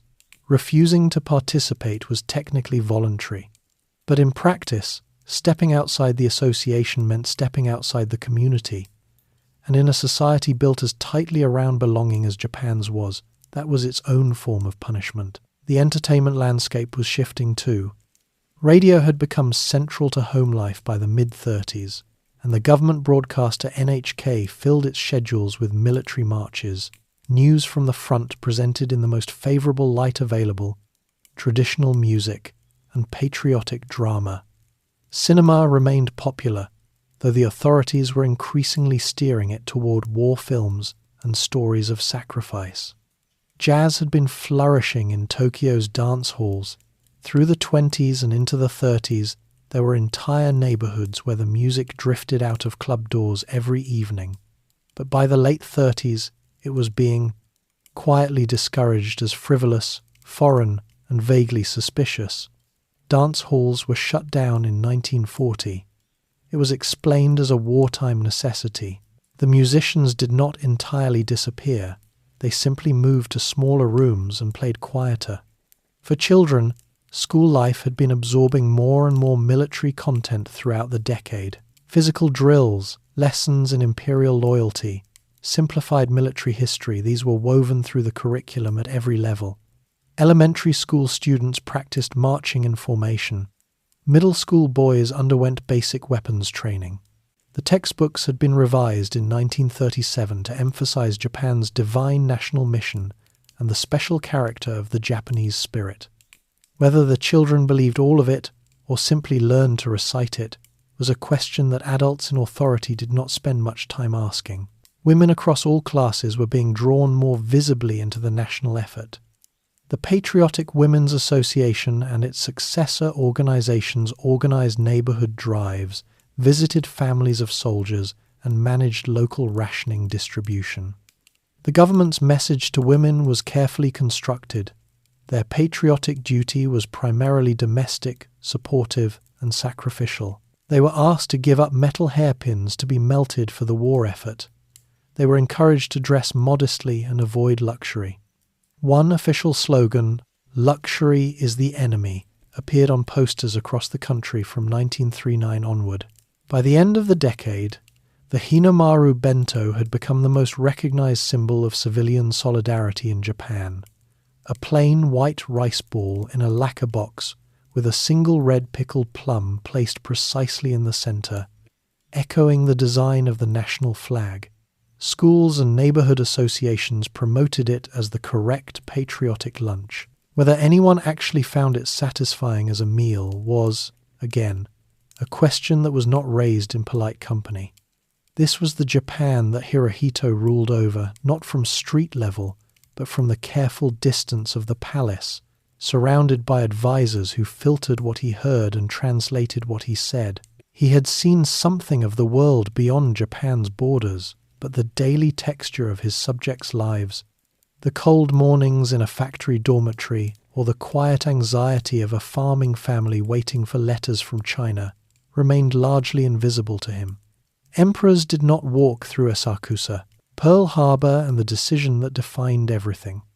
The road to Pearl Harbor was not a straight line. It was a series of meetings, memoranda, delayed telegrams, and carefully worded documents that collectively moved Japan toward a decision that many of the men making it privately doubted was wise, yet none of them felt able to stop. To understand how Japan arrived at December of 1941, it helps to go back a few months and look at the particular trap the country had constructed for itself. Japan's military expansion into mainland China, ongoing since 1937, required enormous quantities of steel, fuel, and raw materials, most of which Japan did not have in sufficient domestic supply.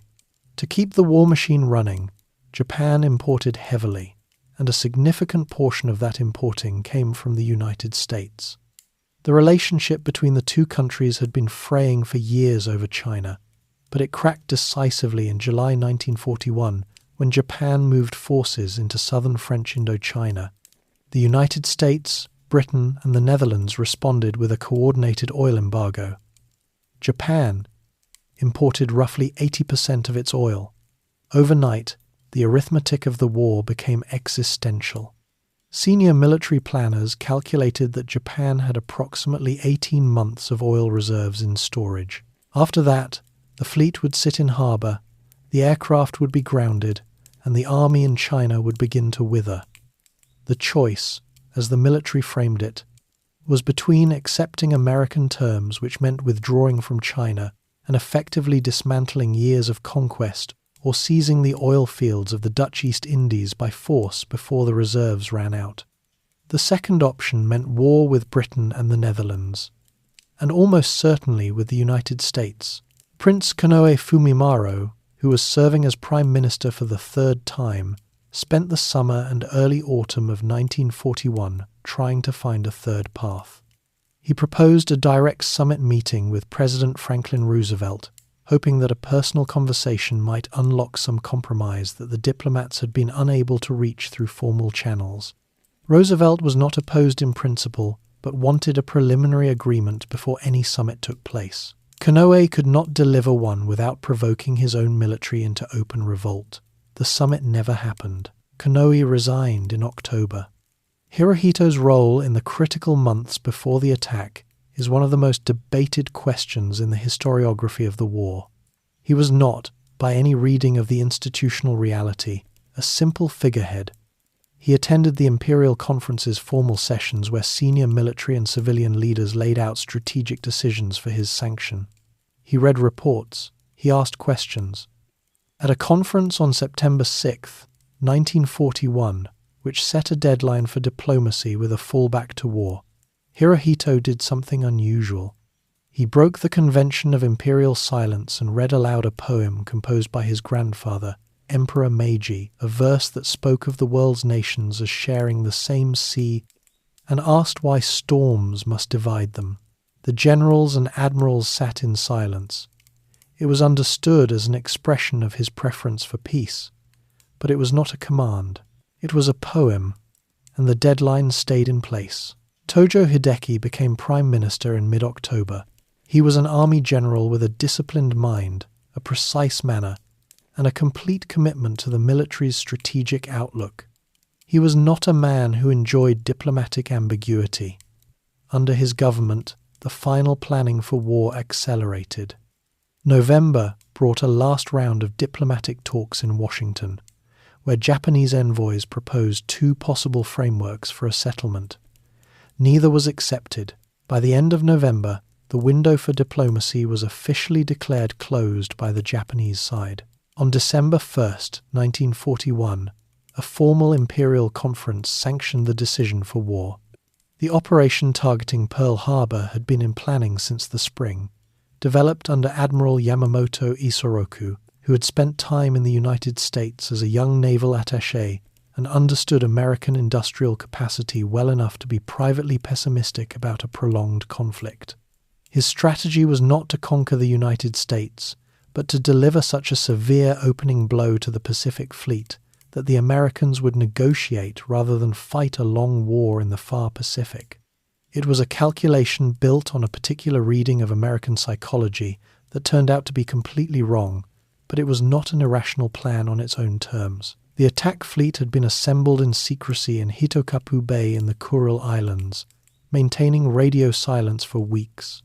It sailed on November 26th and arrived in position north of Hawaii in the early hours of December 7th, Hawaiian time December 8th, on the Japanese calendar. The first wave of aircraft launched before dawn. Back in Washington, the Japanese embassy was supposed to deliver a formal diplomatic message to Secretary of State Cordell Hull before the bombs fell, not quite a declaration of war, but a notification that negotiations were being terminated.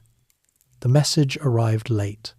Part of the reason was that the embassy staff had to type it out themselves because the coded cables had arrived in sections throughout the day, and the typist, working on an unfamiliar machine, was slower than the situation required. The attack on Pearl Harbor had already begun by the time the message was hand-delivered. History records this as a catastrophic diplomatic failure.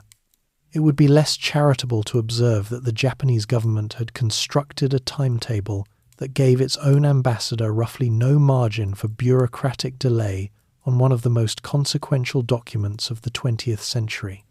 The attack itself lasted less than 2 hours. 8 battleships were damaged or sunk. Over 2,400 Americans were killed. The airfields at Wheeler, Hickam, and Kaneohe were struck. What the attack did not destroy were the American aircraft carriers, which were at sea that day.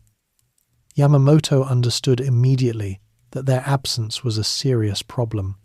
Whatever strategic disruption had been achieved, the instruments best suited to project American naval power across the Pacific were intact.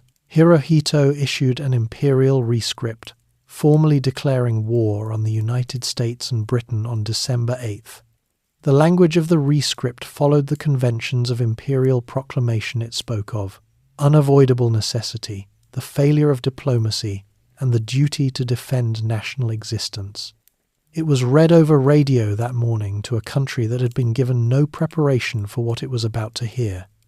The attack on Pearl Harbor had been kept secret, even from most of the Japanese government. Cabinet ministers learned of it along with the rest of the population. The question of how much genuine choice Hirohito had in all of this does not have a clean answer. He had made clear, at least in the September conference, that he favoured a peaceful resolution. He had retained the ability to reject the consensus of his advisers, and on at least one occasion late in the war he would use that ability decisively. But in December 1941, he did not stop the decision for war. He sanctioned it. Historians have offered various explanations: that he feared a military coup if he refused, that he genuinely believed the diplomatic options were exhausted, that the constitutional arrangement surrounding the imperial institution made refusal practically unthinkable, or some combination of all three. What is clear is that the machinery of decision-making in Japan had been constructed over decades in a way that made it very difficult for any single actor to reverse direction once the generals and admirals had reached consensus. The emperor sat at the top of that system. Whether he was its master or its captive remained genuinely unclear, and may have been unclear to Hirohito himself. What happened next unfolded with frightening speed. Within hours of Pearl Harbor, Japanese forces attacked the Philippines, Malaya, Hong Kong, Guam, Wake Island, and the international settlement in Shanghai. Within days, Japanese aircraft sank the British battleships Prince of Wales and Repulse off the coast of Malaya. demonstrating in brutal terms that the age of the battleship as the dominant naval weapon was over. Within weeks, Japanese armies were advancing down the Malay Peninsula towards Singapore. Within months, they controlled most of Southeast Asia, the Dutch East Indies, Burma, and a vast stretch of the Pacific. For a brief period in early 1942, the empire had expanded to a scale that even the most optimistic Japanese planners had barely imagined possible. The oil fields of Borneo and Sumatra were in Japanese hands. The dream of a self-sufficient empire in Asia appeared, for a moment, to be within reach. The tide turns midway to the burning islands. The early victories came so quickly and covered so much ground that Japan's military leadership had a problem it had not fully anticipated. It had won more than it had planned for, and now it needed to decide what to do with all of it. The empire stretched from the border of India to the central Pacific, from the Aleutian Islands in the north to the edge of Australia in the south. Holding that perimeter required naval and air power spread thin across thousands of miles of ocean, and in April of 1942, a small but pointed message arrived from the Americans, indicating that the perimeter was not as secure as it looked. On April 18th, 16 American B-25 bombers launched from the aircraft carrier USS Hornet under the command of Lieutenant Colonel James Doolittle and struck Tokyo, Yokohama, Nagoya, Kobe, and Osaka. The physical damage was limited: a few factories, a few neighborhoods. Some fires quickly brought under control, but the psychological damage to the Japanese military establishment was considerable. Tokyo had been bombed. The homeland, which propaganda had presented as unreachable, had been reached. The emperor had been placed at theoretical risk. The high command was embarrassed in a way that institutional pride made very difficult to absorb quietly. The response to that embarrassment drove Japan's next major strategic decision, and it was not a good one. Admiral Yamamoto pushed for an operation to destroy the remaining American carrier fleet once and for all, drawing it into a decisive battle near Midway Atoll in the Central Pacific.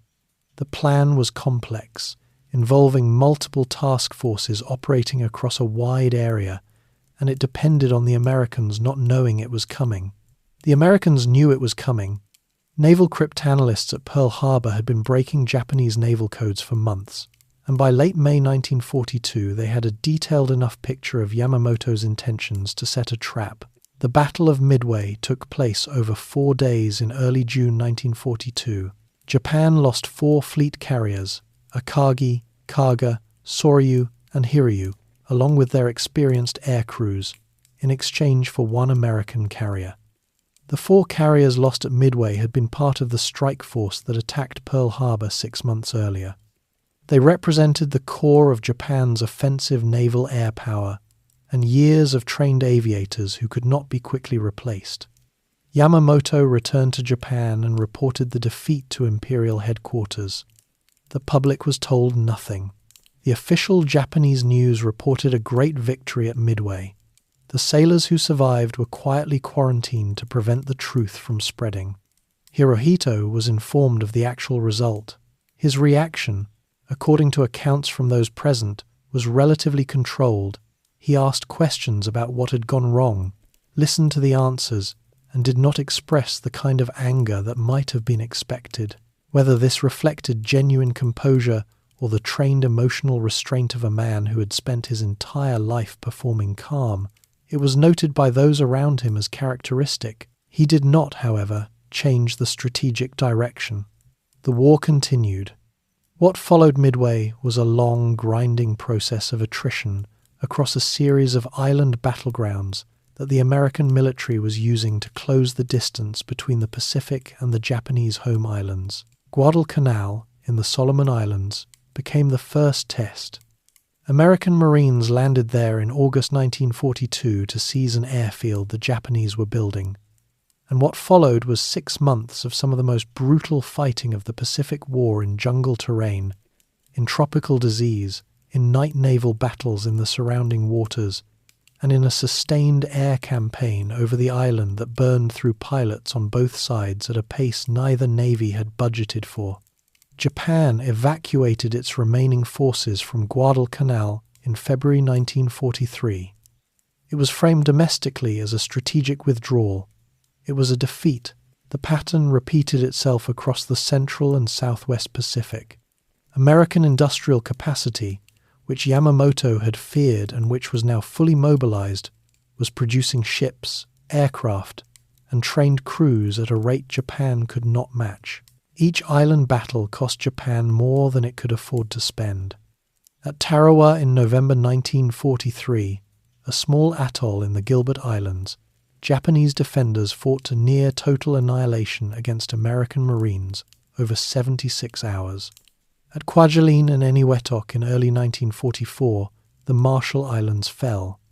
The outer defensive perimeter was collapsing island by island.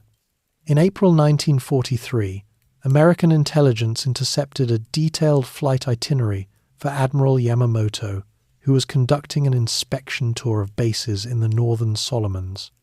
A squadron of P-38 fighters was dispatched to intercept his transport aircraft over Bougainville. Both planes carrying his party were shot down. Yamamoto died on impact. His body was found in the jungle the following day, still seated in his chair, his white-gloved hand resting on the hilt of his sword. Japan mourned him publicly and enormously. He was given a state funeral. Privately, within the Naval Command, his death removed the one senior figure who had most clearly understood the strategic limits of what Japan was attempting and most honestly, if quietly, communicated those limits to those who would listen. By the summer of 1944, the situation had become severe enough that it could no longer be managed through careful news curation at home. The Mariana Islands, Saipan, Tinian, and Guam were the target of an American amphibious campaign in June and July. Saipan was particularly significant. Its capture put American B-29 bombers within range of the Japanese home islands. The battle for Saipan also produced scenes that shook even the most hardened observers. Japanese civilians, who had been told that American capture meant torture and death, threw themselves from cliff tops at the island's northern coast in mass suicides. The military had taught them to fear surrender more than dying. Saipan fell in July 1944. Tojo Hideki resigned as prime minister days later. The loss of the Marianas was the point at which a significant number of Japan's senior civilian leaders privately concluded that the war could not be won. What they had not yet worked out was how to end it without triggering a military coup or without terms so humiliating that the entire framework of Japanese governance might collapse. It was in this period that the kamikaze program took formal shape. The idea of deliberately crashing aircraft loaded with explosives into enemy ships had been proposed by various officers at various points in the war, but it was after the loss of the Philippines in late 1944 that it became official policy. The logic was simple and brutal. Japan did not have enough experienced pilots to win conventional air battles, but it had aircraft and it had young men willing to die. A kamikaze strike was more accurate than a conventional bomb dropped from altitude and required only one-way fuel. The program was presented to the public and to the pilots themselves in terms of the deepest national and spiritual devotion death in service of the emperor as the highest possible fulfillment of a Japanese life. Hirohito was kept informed of the kamikaze operations. He expressed, according to some accounts, a certain discomfort with the scale of the sacrifices being asked of young men. But the program continued, and the imperial rescript that sanctioned the war remained in force. There was no public signal from the palace that the strategic situation was as dire as it was. Inside the palace compound in Tokyo, Hirohito's daily routine had contracted around the realities of wartime. He received military briefings, reviewed documents, and met with his chief military aide. He continued, when he could, to spend time in the small laboratory he had built on the palace grounds, examining specimens of marine organisms. The tide pools of Sagami Bay were no longer accessible to him. Wartime security made coastal trips impossible, but the specimens came to him, delivered by researchers who understood that the emperor's scientific interest was genuine. It is a genuinely strange image. The man whose empire stretched from Burma to the Central Pacific, methodically cataloguing the anatomy of marine flatworms, while his generals managed the retreating front lines from the next building over. But the strangeness of it belonged to the man. He had always lived in two worlds simultaneously, and he had never fully resolved the distance between them. By the end of 1944, American B-29s were flying from the Marianas and striking targets in western Japan. The home islands were no longer beyond reach. They were becoming, slowly and then with increasing speed, the front line. Fire from the sky firebombing and the atomic age. The B-29 Superfortress was the most expensive weapons program the United States undertook during the Second World War, more costly, in fact, than the Manhattan Project that produced the atomic bomb. It was a very large aircraft designed specifically to fly very far and carry very heavy loads, built for the single purpose of reaching Japan from bases that conventional bombers could not reach. By late 1944, the Americans had it. What they had not yet worked out was how to use it effectively. The early high-altitude precision bombing raids on Japanese industrial targets produced disappointing results. Jet stream winds at high altitudes scattered bombs across wide areas, and cloud cover over Japan was persistent enough to make precision targeting unreliable for weeks at a time. General Curtis LeMay, who had been given command of the 21st Bomber Command in January 1945, looked at the results and decided to change the approach entirely. He stripped the defensive guns from the aircraft to increase the bomb load, flew at low altitude between 5,000 and 9,000 feet at night, and replaced high-explosive bombs with incendiary clusters designed to start fires rather than create blast craters. He was betting that Japan's cities, built predominantly of wood and paper in densely packed residential blocks, would burn in ways that European cities with their stone construction would not. He was right. On the night of March 9th going into March 10th, 1945, 334 B-29s took off from the Marianas and flew northwest toward Tokyo. They arrived over the city shortly after midnight local time. The bombs they dropped were primarily M69 incendiary clusters, each one scattering dozens of small burning cylinders across whatever they landed on.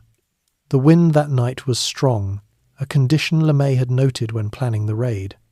The fires that started in the residential districts of eastern Tokyo spread faster than any firefighting capacity could address. Within hours, a firestorm had developed, a self-sustaining fire, large enough to generate its own wind, which fed oxygen into the flames and accelerated their spread. By morning, approximately 16 square miles of Tokyo had been destroyed. Somewhere between 80,000 and 100,000 people were dead. The estimates vary because the destruction was thorough enough to make precise accounting impossible. It was the single most destructive conventional bombing raid in the history of aerial warfare, and it was followed within days by similar attacks on Nagoya, Osaka, and Kobe. Over the course of the next several months, the firebombing campaign worked through Japan's major cities methodically. By the summer of 1945, most of Japan's urban industrial capacity was gone, along with large portions of the civilian neighborhoods surrounding it. Hirohito toured the ruins of the Tokyo bombing by motorcade in March, one of the few times during the war that he moved through the city in any visible way. Accounts from his attendants suggest he was visibly shaken by what he saw: miles of ash, occasional chimney stacks standing in otherwise flat terrain, survivors picking through rubble for anything salvageable. He returned to the palace and said relatively little, at least to those recording his reactions. The briefings he received from the military continued to describe the situation in terms that preserved some frame of strategic possibility, though by this point the frame required increasingly determined effort to maintain. In April 1945, American forces landed on Okinawa, the largest of the Ryukyu Islands, and the last significant island barrier between the American advance and the Japanese home islands. The battle that followed lasted 82 days, and was the largest amphibious assault in the Pacific War. Japanese defenders, numbering around 100,000, fought from an elaborate network of underground tunnels and fortified positions in the island's southern hills. Kamikaze attacks on the invasion fleet sank 28 American ships and damaged hundreds more. American casualties killed, wounded, and sick exceeded 60,000. Japanese military dead exceeded 100,000. Okinawan civilian casualties, caught between the two armies, and in some cases driven to suicide by Japanese soldiers who told them surrender meant worse than death, numbered somewhere between 40,000 and 150,000, depending on how the counts were conducted and who was doing the counting. The loss of Okinawa did two things simultaneously. It confirmed for American planners that an invasion of the Japanese home islands, Operation Downfall, as it was designated, would be extraordinarily costly in lives on both sides. Estimates prepared for American commanders projected casualties in the hundreds of thousands for American troops alone, with Japanese military and civilian losses potentially in the millions. And it confirmed for a growing number of Japanese civilian leaders that the war needed to end before that invasion happened, through some form of negotiated settlement that might preserve at minimum the imperial institution itself. The question of how to pursue that settlement had no clean answer. The military leadership, or the most committed portion of it, was not prepared to acknowledge publicly that the war was lost.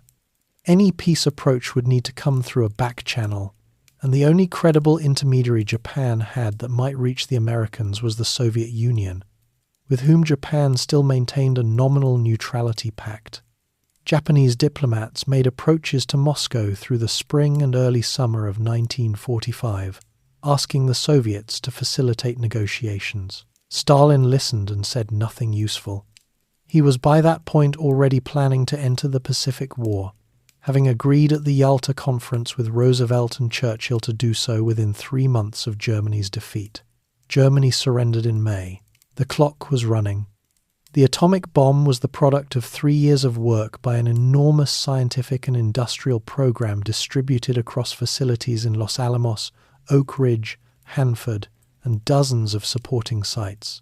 The scientists who built it understood what it was. Some of them had spent the months before its use writing petitions arguing that it should be demonstrated on an uninhabited area before being used on a populated city. Those petitions did not reach the decision-makers in time to change the outcome. The decision to use the bomb was made by President Harry Truman, who had only learned of the program's existence after Roosevelt's death in April. The Target Selection Committee had drawn up a list of Japanese cities that met the criteria for a useful demonstration of the weapon's effects, large enough to show the full scope of the blast, not yet heavily damaged by conventional bombing, and of military or industrial significance. Kyoto was on the original list. Secretary of War Henry Stimson personally removed it. He had visited Kyoto before the war and found it extraordinarily beautiful, and he felt that destroying it would create a lasting wound in Japanese-American relations. It is one of the stranger footnotes of the 20th century that the survival of an ancient imperial capital came down to one cabinet official's sentimental attachment to a city he had once enjoyed as a tourist. Hiroshima was struck on August 6, 1945. A single bomb, dropped from a single aircraft, destroyed the center of a city of approximately 350,000 people. The immediate death toll was somewhere between 70,000 and 80,000, with tens of thousands more dying in the weeks and months that followed from radiation exposure and burns. The weapon was qualitatively different from anything that had existed before, but the communication of what had actually happened took time to reach Tokyo's leadership in a form they could process. Initial reports were fragmentary and confusing. It was not until August 8th that Japanese leadership had a reasonably clear understanding that the attack involved a new category of weapon. On August 8th, the Soviet Union declared war on Japan and launched an invasion of Manchuria with 1.5 million troops. The Kwantung Army, Japan's main force in Manchuria and the backbone of the continental strategy, was overrun within days. The neutrality pact Japan had counted on as its diplomatic lifeline to potential negotiations was gone. The back channel to peace through Moscow had not just closed, it had been weaponized against them. Nagasaki was bombed on August 9th. The original target for that day was Kokura, but heavy cloud cover over the city prompted the crew to divert to their secondary target. Nagasaki's geography, a city built in a narrow valley, contained some of the blast and likely reduced the death toll compared to Hiroshima. The immediate dead numbered somewhere between 40,000 and 75,000. The total, counting delayed deaths from radiation, is estimated at 80,000. That same day, August 9th, the Supreme War Council met in Tokyo. The military members of the council still argued for continued resistance. The civilian members argued for surrender. They were deadlocked.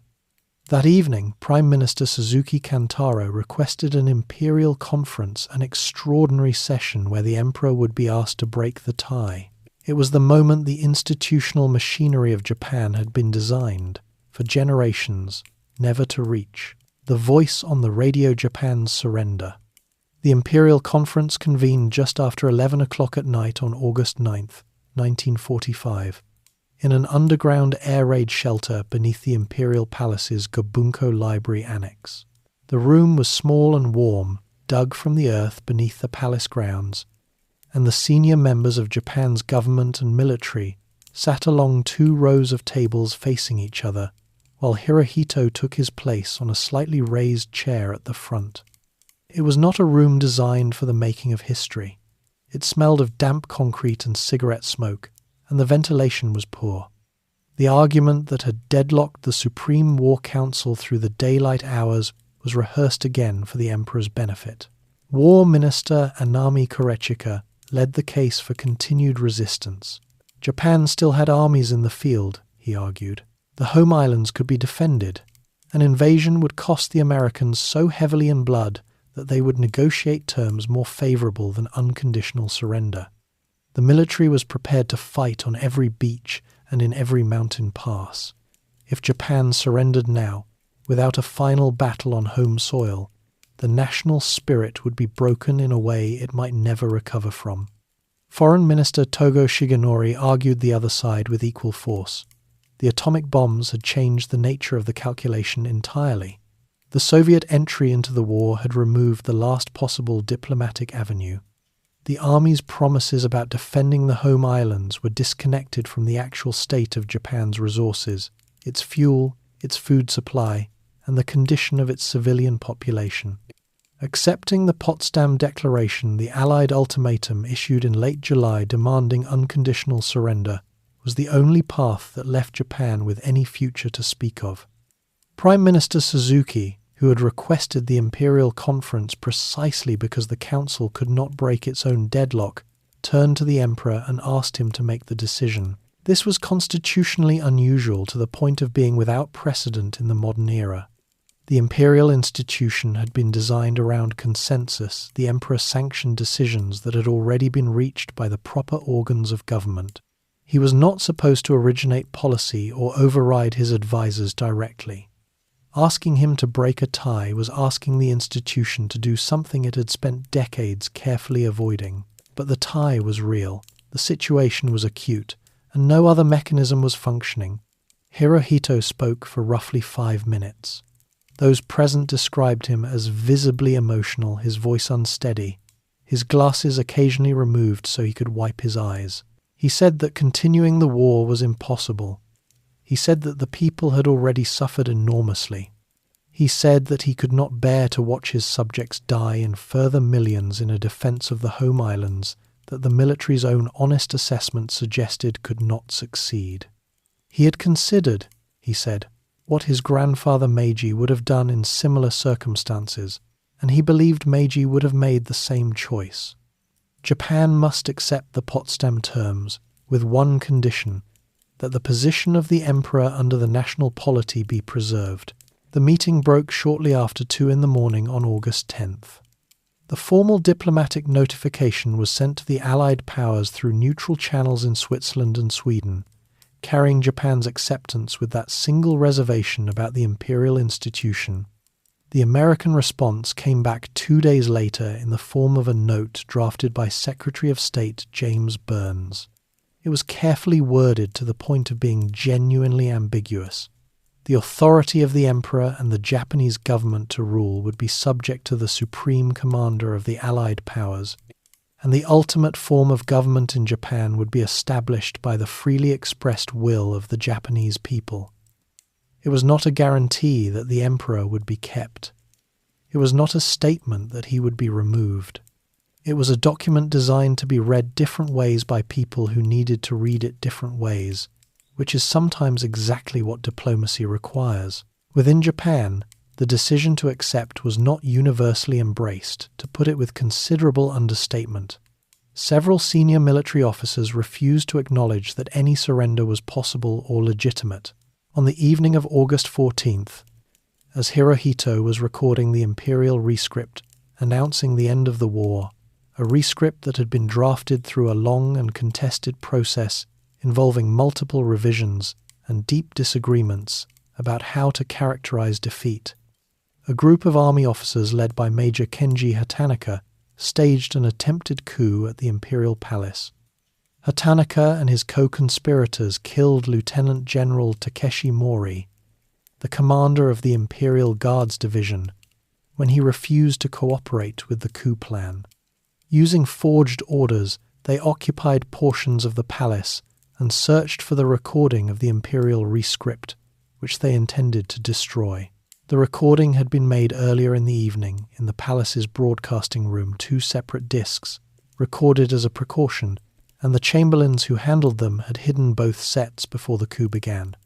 One version of events holds that the discs spent the night concealed inside a safe stored in a palace administrator's office. Another account places them in a basket of documents somewhere in the women's quarters. Either way, the soldiers searching the palace could not find them, and after several hours of occupation, the coup collapsed when more senior officers refused to support it, and the conspirators could not bring wider military forces into line. Hatanaka rode through the streets of Tokyo on horseback in the early morning hours, distributing leaflets calling for the army to rise up. The leaflets were largely ignored. He killed himself at dawn near the imperial palace grounds. The broadcast went out on August 15th at noon, Tokyo time. It was the first time the Japanese public had ever heard Hirohito's voice. His voice was high-pitched and formal, his diction the archaic, courtly Japanese of imperial documents, a register so elevated and distant from ordinary speech that significant portions of the listening public gathered around radios in homes and workplaces and town squares across Japan, could not fully understand what was literally being said. The rescript was composed in classical court language and read in a manner appropriate to its register. What most people grasped was the emotional content. The emperor was speaking, the emperor was sorrowful, something fundamental had ended. The specific word for surrender or defeat did not appear in the text. Japan had, as the broadcast described it, endured the unendurable and accepted the unacceptable. Many listeners wept without being entirely certain of the precise news they were weeping over.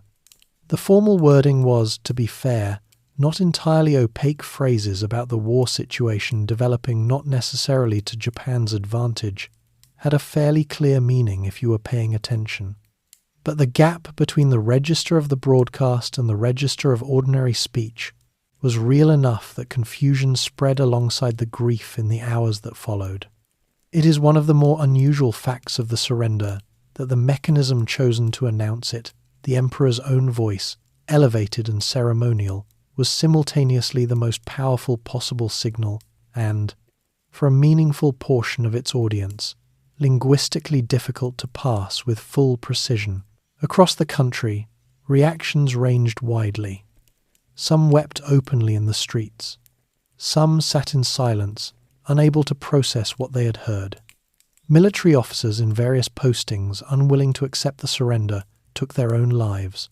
In some locations, soldiers continued fighting for hours or days before the reality reached them clearly. In Tokyo's government buildings, officials began the process of understanding what occupation and surrender would actually mean in practical terms. The formal surrender ceremony took place on September 2nd, 1945, aboard the American battleship USS Missouri in Tokyo Bay. General Douglas MacArthur presided. Representatives of 9 Allied nations were present. Japan's delegation, led by Foreign Minister Shigemitsu Mamoru, signed the instrument of surrender on a table set on the deck. MacArthur signed for the Allied powers. The ceremony lasted 23 minutes. The Second World War was officially over. Hirohito did not attend. The surrender was signed by his representatives under his authority, but the emperor who had sanctioned the war and recorded the surrender address remained at the palace. MacArthur, who was now the most powerful man in Japan in practical terms, would meet him in person for the first time 6 weeks later, in late September. When Hirohito requested an audience with the general and arrived at the American embassy in a top hat and formal morning coat, a detail that spoke, in its careful formality, to precisely how much had changed and exactly how much protocol still mattered to the man navigating that change. The god who became a man. Douglas MacArthur landed at Atsugi Airfield on August 30th, 1945, wearing sunglasses and carrying a corncob pipe, stepping off the aircraft with the practiced ease of a man who understood that arrival itself could be a performance. He had no bodyguard detail of any significance. This was deliberate. Japan still had millions of armed soldiers on its soil, and some of MacArthur's staff had quietly noted that landing without heavy protection was a considerable gamble. MacArthur had considered this and decided that showing confidence was strategically more valuable than showing caution. He walked down the stairs, looked around at the Japanese officers assembled to receive him, and got into a car. Nothing happened. The gamble worked, as gamblers like to point out when they do. The occupation that followed was run from the Daiichi Insurance Building in central Tokyo, a modern structure that MacArthur chose partly because it offered a direct view across the moat to the imperial palace. Whether the symbolism was intentional or simply convenient, he never fully clarified. He established the supreme commander for the Allied powers SCAP as the governing authority over Japan, and within this structure his word carried the force of law. The occupation was American in character and largely American in staffing, despite the formal Allied framework. The other Allied nations had seats at the table, but the table was in MacArthur's building. The most consequential early question the occupation faced was what to do with Hirohito. Pressure from several Allied governments, particularly Australia and the Soviet Union, pushed for including the emperor in the war crimes proceedings.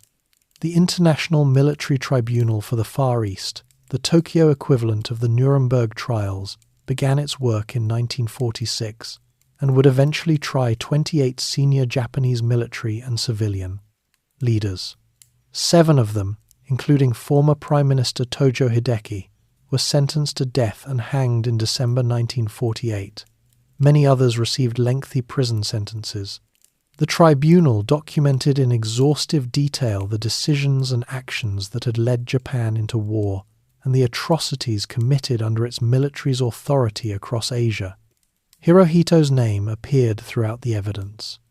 Documents submitted to the tribunal linked imperial conferences, imperial rescripts, and imperial sanction to decisions at every stage of the war. Whether this constituted criminal responsibility under any legal framework that could be fairly applied retroactively was itself a contested question. But the political question was perhaps more immediately pressing than the legal one. MacArthur's position was clear, and he communicated it forcefully to Washington. Putting Hirohito on trial would, in his assessment, destabilize Japan so completely that the occupation would require vastly larger military force to maintain order. He suggested figures of up to 1 million additional troops in some communications. The emperor was, MacArthur argued, the single most effective instrument available for maintaining Japanese compliance with occupation directives. If the Japanese people saw their emperor humiliated or executed by a foreign power, whatever cooperative spirit existed would be replaced by something far more resistant and dangerous. Washington accepted this argument. Hirohito was excluded from the tribunal. He was not called as a witness. The question of his personal responsibility was, by deliberate policy decision, set aside. This required a certain amount of management at the tribunal itself. When Tojo Hideki testified, he initially made statements that implied the emperor had been fully aware of and supportive of the war decisions. An American official quietly communicated to Tojo's defense lawyers that such testimony was creating problems. Tojo subsequently clarified his testimony to make clear that all decisions had been made by the government, not the emperor. Whether Tojo understood why he was being asked to adjust his account is a matter of some historical debate. He was a disciplined man who had spent his career following institutional logic, and the institutional logic in this case was probably not difficult for him to follow. Hirohito met with MacArthur for the first time on September 27, 1945. The encounter produced one of the most reproduced photographs of the post-war period. The two men standing side by side, MacArthur in his open-collar khaki uniform, hatless and relaxed. Hirohito in formal morning dress tailcoat, striped trousers, white gloves standing several inches shorter than the general, and visibly formal in a setting designed for informality. MacArthur later wrote that Hirohito came to the meeting expecting to be told he would bear personal responsibility for the war, and offered himself as a sacrifice if it would help his people. MacArthur wrote that this display of moral courage moved him deeply. Historians have noted that this account appears only in MacArthur's own memoirs and is not corroborated by other sources present at the meeting. MacArthur was not a man who undersold a good story, especially one in which his own magnanimity played a central role. What the occupation needed from Hirohito beyond his simple survival was an explicit public dismantling of the ideological framework that had sustained the imperial state's authority. The most direct element of this was the renunciation of divine status. On January 1st, 1946, a rescript was issued in Hirohito's name known in English as the Humanity Declaration that denied the basis of imperial divinity.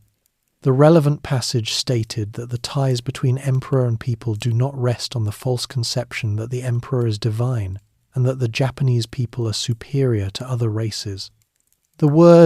The document used for divine Akitsumikami, meaning a god manifest in human form, was the specific theological claim that had underpinned the imperial institution's sacred authority for centuries.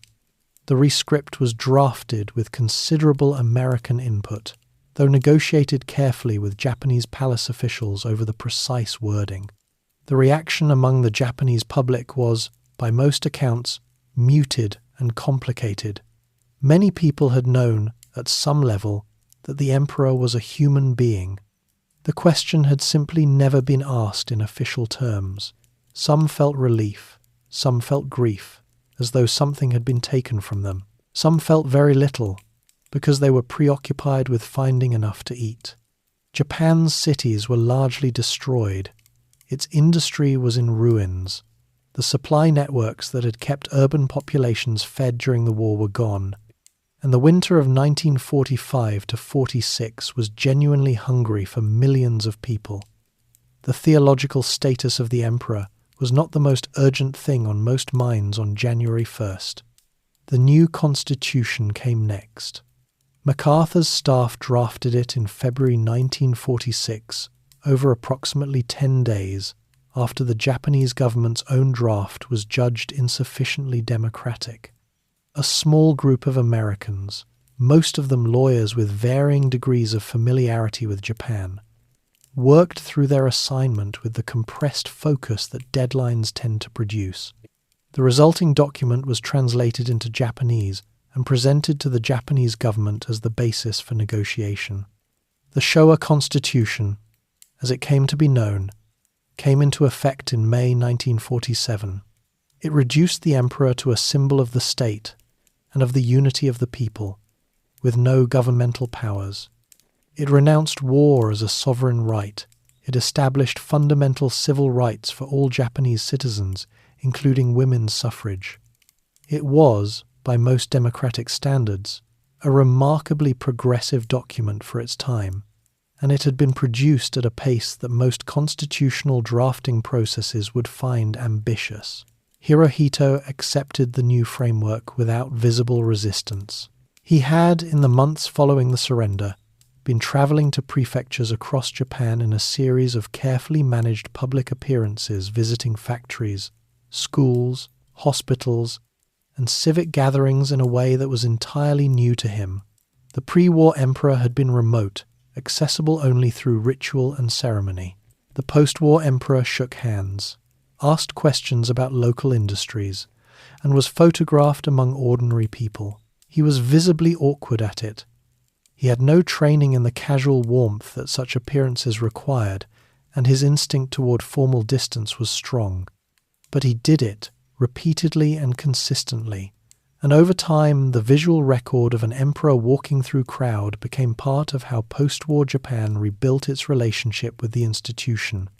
The occupation lasted until April 1952, when the San Francisco Peace Treaty came into effect, and Japan formally regained its sovereignty. MacArthur himself was removed from command in April 1951 by President Truman, following a public dispute over the Korean War's strategy. He left Japan having fundamentally reshaped it.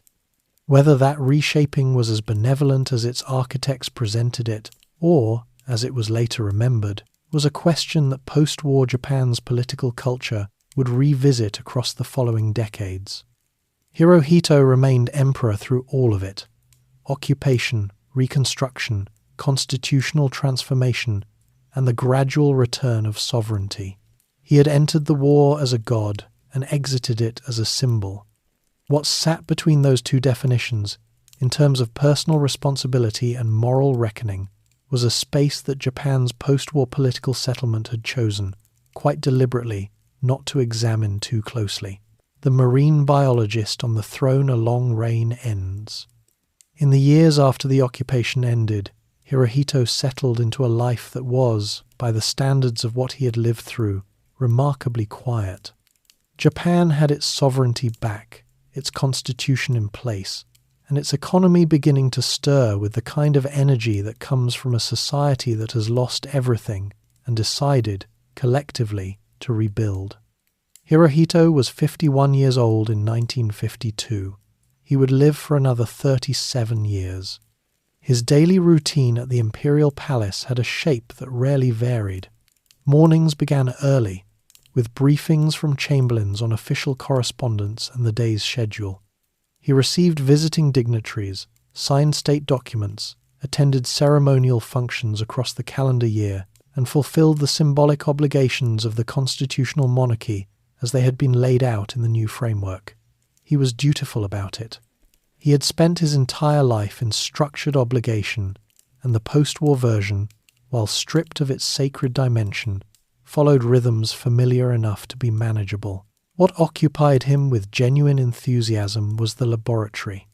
The small research facility on the palace grounds had survived the war, and Hirohito returned to it with a consistency that his schedule permitted and sometimes prioritized.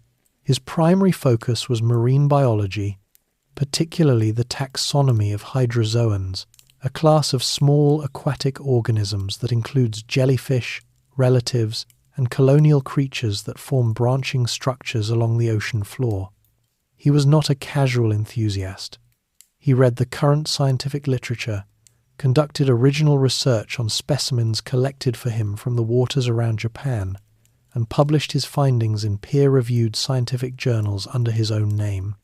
Over the course of his life, he authored or co-authored several books on marine biology and contributed papers on specific taxonomic questions that were received and evaluated by the scientific community as genuine contributions to the biology field. Other scientists occasionally disputed his conclusions or offered alternative interpretations of the same organisms. Correcting an emperor's taxonomy is not something most professions prepare you for. but marine biologists appear to have managed it without unusual difficulty. A species of slime mold was eventually named Mucoromycotina hirohitoi in his honor, which is either a distinguished scientific tribute or a mildly unfortunate immortality depending on your feelings about slime molds. Japan's economic recovery moved through phases that, with the benefit of hindsight, look almost improbably rapid. The Korean War, which began in 1950, brought American military procurement contracts to Japanese manufacturers and injected capital into an economy that badly needed it. Through the 1950s, industries rebuilt and expanded steel, shipbuilding, textiles, chemicals. Through the 1960s, electronics and automotive manufacturing grew into global forces. The gross national product expanded at rates that economists found difficult to model with their existing frameworks. By the early 1970s, Japan had the second largest economy in the world. The cities that had been ash in 1945 were now among the most productive urban centers on the planet. The 1964 Tokyo Olympics served as a public milestone for Japan's rehabilitation in the international community. The country that had been occupied and reconstructed less than 20 years earlier was hosting the world. The Shinkansen bullet train began service in October of that year, running between Tokyo and Osaka at speeds that had no equivalent elsewhere. Hirohito attended the opening ceremony. He had become, in the eyes of much of the world, simply a constitutional monarch, presiding over a peaceful and prosperous democracy. The difficult questions about the war years submerged beneath the weight of the present. His first major trip abroad as post-war emperor came in September 1971, when he and Empress Nagako visited Europe, the Netherlands, Belgium, Luxembourg, France, West Germany, Switzerland, Denmark, and Britain. It was his first time leaving Japan since the 1921 tour as Crown Prince, 50 years earlier. In the Netherlands, where the Japanese occupation of the Dutch East Indies had left deep and still raw wounds, protesters lined some of the routes and threw objects at the imperial motorcade. In Britain, veterans of Japanese prisoner of war camps protested outside Buckingham Palace. Hirohito met Queen Elizabeth, attended state dinners, and visited the Natural History Museum in London, where he spent what observers described as considerably more time than protocol strictly required, examining specimens in the zoological collections. He also visited the grave of Sir Joseph Banks at Heston, the 18th century naturalist who had sailed with Captain Cook. This was, again, not a typical state visit itinerary item. It was the emperor doing what the emperor actually wanted to do when given a small window of latitude. He visited the United States in 1975, meeting President Gerald Ford at the White House. He also went to Disneyland, where a photograph was taken of him in front of Cinderella's castle that circulated widely and produced a range of reactions depending on what the viewer believed the photograph meant or should mean. The question of war responsibility remained. It did not go away simply because post-war political arrangements had set it aside. In Japan, the debate about Hirohito's personal culpability for the war's conduct was largely suppressed. Through the post-war decades, the occupation's deliberate choice to protect the emperor had shaped how Japanese public discourse treated the subject, and the ruling Liberal Democratic Party, which governed Japan for most of the post-war period, had little interest in reopening it. In China and Korea and across Southeast Asia, the question was felt differently and with more persistent anger. The atrocities committed by Japanese forces during the war in Nanjing, in the prisoner of war camps, in the comfort women system, in the biological warfare experiments conducted by Unit 731, remained sources of unresolved historical grievance that Japan's official commemorative culture addressed only partially and often reluctantly. Hirohito himself gave a small number of press conferences over the post-war decades in which questions about the war occasionally arose. His answers were careful and indirect. When asked in 1975 whether he had any regrets about the war, He replied that it was difficult to answer because it depended on what was meant by the word regret in that context. It was not the kind of answer that satisfied anyone pressing for a clear reckoning. Whether it reflected genuine emotional complexity, the advice of counselors, or both, it offered nothing that could be read as unambiguous acknowledgement. In October 1978, the Yasukuni Shrine in Tokyo, a Shinto site that commemorates Japan's war dead, secretly enshrined the spirits of 14 Class A war criminals from the Second World War, including Tojo Hideki. The enshrinement was not announced publicly for months. When Hirohito learned of it, he was displeased. He had visited Yasukuni regularly throughout the post-war years, but after 1978 he never went again. His private remarks on the enshrinement, recorded by a former Grand Chamberlain and made public only in 2006, made clear that his discomfort with the decision was genuine. He never made a public statement about it. He simply stopped going.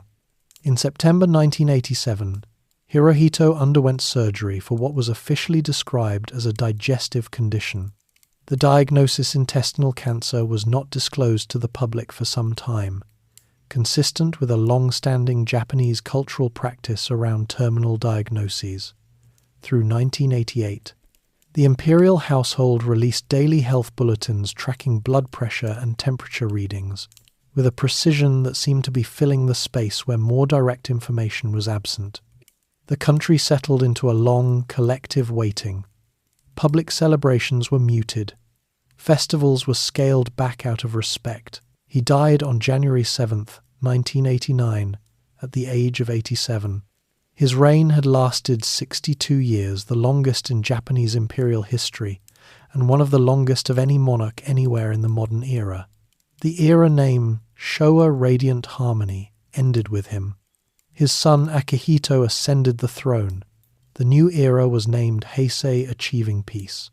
The historical assessment of Hirohito does not resolve cleanly, and the decades since his death have not produced a consensus. He was a man shaped entirely by an institution that placed him at the center of a nation's identity before he was old enough to understand what that meant, and kept him there for the rest of his life. He had genuine intellectual interests and pursued them with real commitment. He showed, at certain pivotal moments, a capacity for independent judgment that the system around him was not designed to accommodate. At other moments, when that judgment might have mattered most, he moved with the current rather than against it. What is certain is that Japan, under his reign, experienced the full arc of a century's transformation from a rapidly modernizing empire to a militarist state, through total war and catastrophic defeat, and then into one of the most stable and prosperous democracies of the post-war world. He witnessed all of it from a position of extraordinary singularity, surrounded always by protocol and distance, and carried the weight of that position until the very end. The tide pools of Sagami Bay continued without him, the hydrozoans branching and dividing in water that kept no record of emperors. And that is where we leave him, Hirohito, the 87th Emperor of Japan, the marine biologist on the chrysanthemum throne, the god who became a man, and the man history is still figuring out what to do with. If you are still awake, there is another story waiting for you on the screen right now, just there, ready whenever you are. And if tonight's journey through Japan's most extraordinary century left you with something, a thought, a question, a moment that stayed with you, feel free to leave it down in the comments. If you enjoyed the telling, a like or a subscription means more than you know. But for now, let your shoulders drop. Let the room be quiet. Close your eyes. Good night.